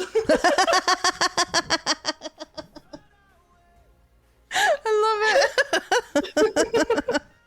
Oh my god, that's brilliant. Oh. I love the reaction. What? Oh, you guys have been brilliant. Right, we're gonna move on to the very last question, guys. This has been an absolute blast, but I always finish up every kit conversation, Robin Hoods, with the question: what do you think the future looks like for Kick as a platform and for Taco on Kick? And Robin's question was like, what is the next goal for Taco? So it's kind of the same thing. So for Kick, I really believe that we're going there with caring about streamers. We're definitely going there. I see like this is being the core, like the right now streamers being the core of Kick, and growing like Twitch, but in a better way, which we don't have that zero viewer streamers where like people are doing it with passion and like it is matter. It's something that matters. And for me, I have a lot of plans and programs which like collabs, IRL streams, art streams. I want to do a lot of things. I will be really grateful to have you guys with me through this journey shot. Yeah, journey. I love that. It's so exciting. Do you have any events or anything coming up that you want to promote? Anything exciting happening in the near future that you want to talk about? The only thing that I really want you guys to lock in is that IRL stream where I'm gonna show off Turkey, because I want to change some minds about Turkey. Because some of my peeps where they wanna visit Turkey, they're asking me this first question is like how dangerous it is. So I want to change the mindset about Turkey. If you see me doing IRL in Turkey, please join and like let us know as well. Let us know in the Discord when you're doing it and we'll give you a shout out for sure. Thank you. For sure, guys, if you haven't already, make sure that you follow Taco. Her link is pinned to the top of the chat. Make sure you go over there and share the love. Can we get a massive round of applause in the chat for Taco, please? You have been an absolute pleasure, as I knew you would be. For Panda too. No, just for Taco. Just for Taco. It's for you. The panda claps. I cannot believe we did this. We did it. We did it. You did it. It wasn't even that chaotic, guys. That's you. Yeah. I mean, both of our communities are together in the same place right now. So you are the people who know how chaotic the two of us are. I genuinely thought this was going to be a much more chaotic podcast.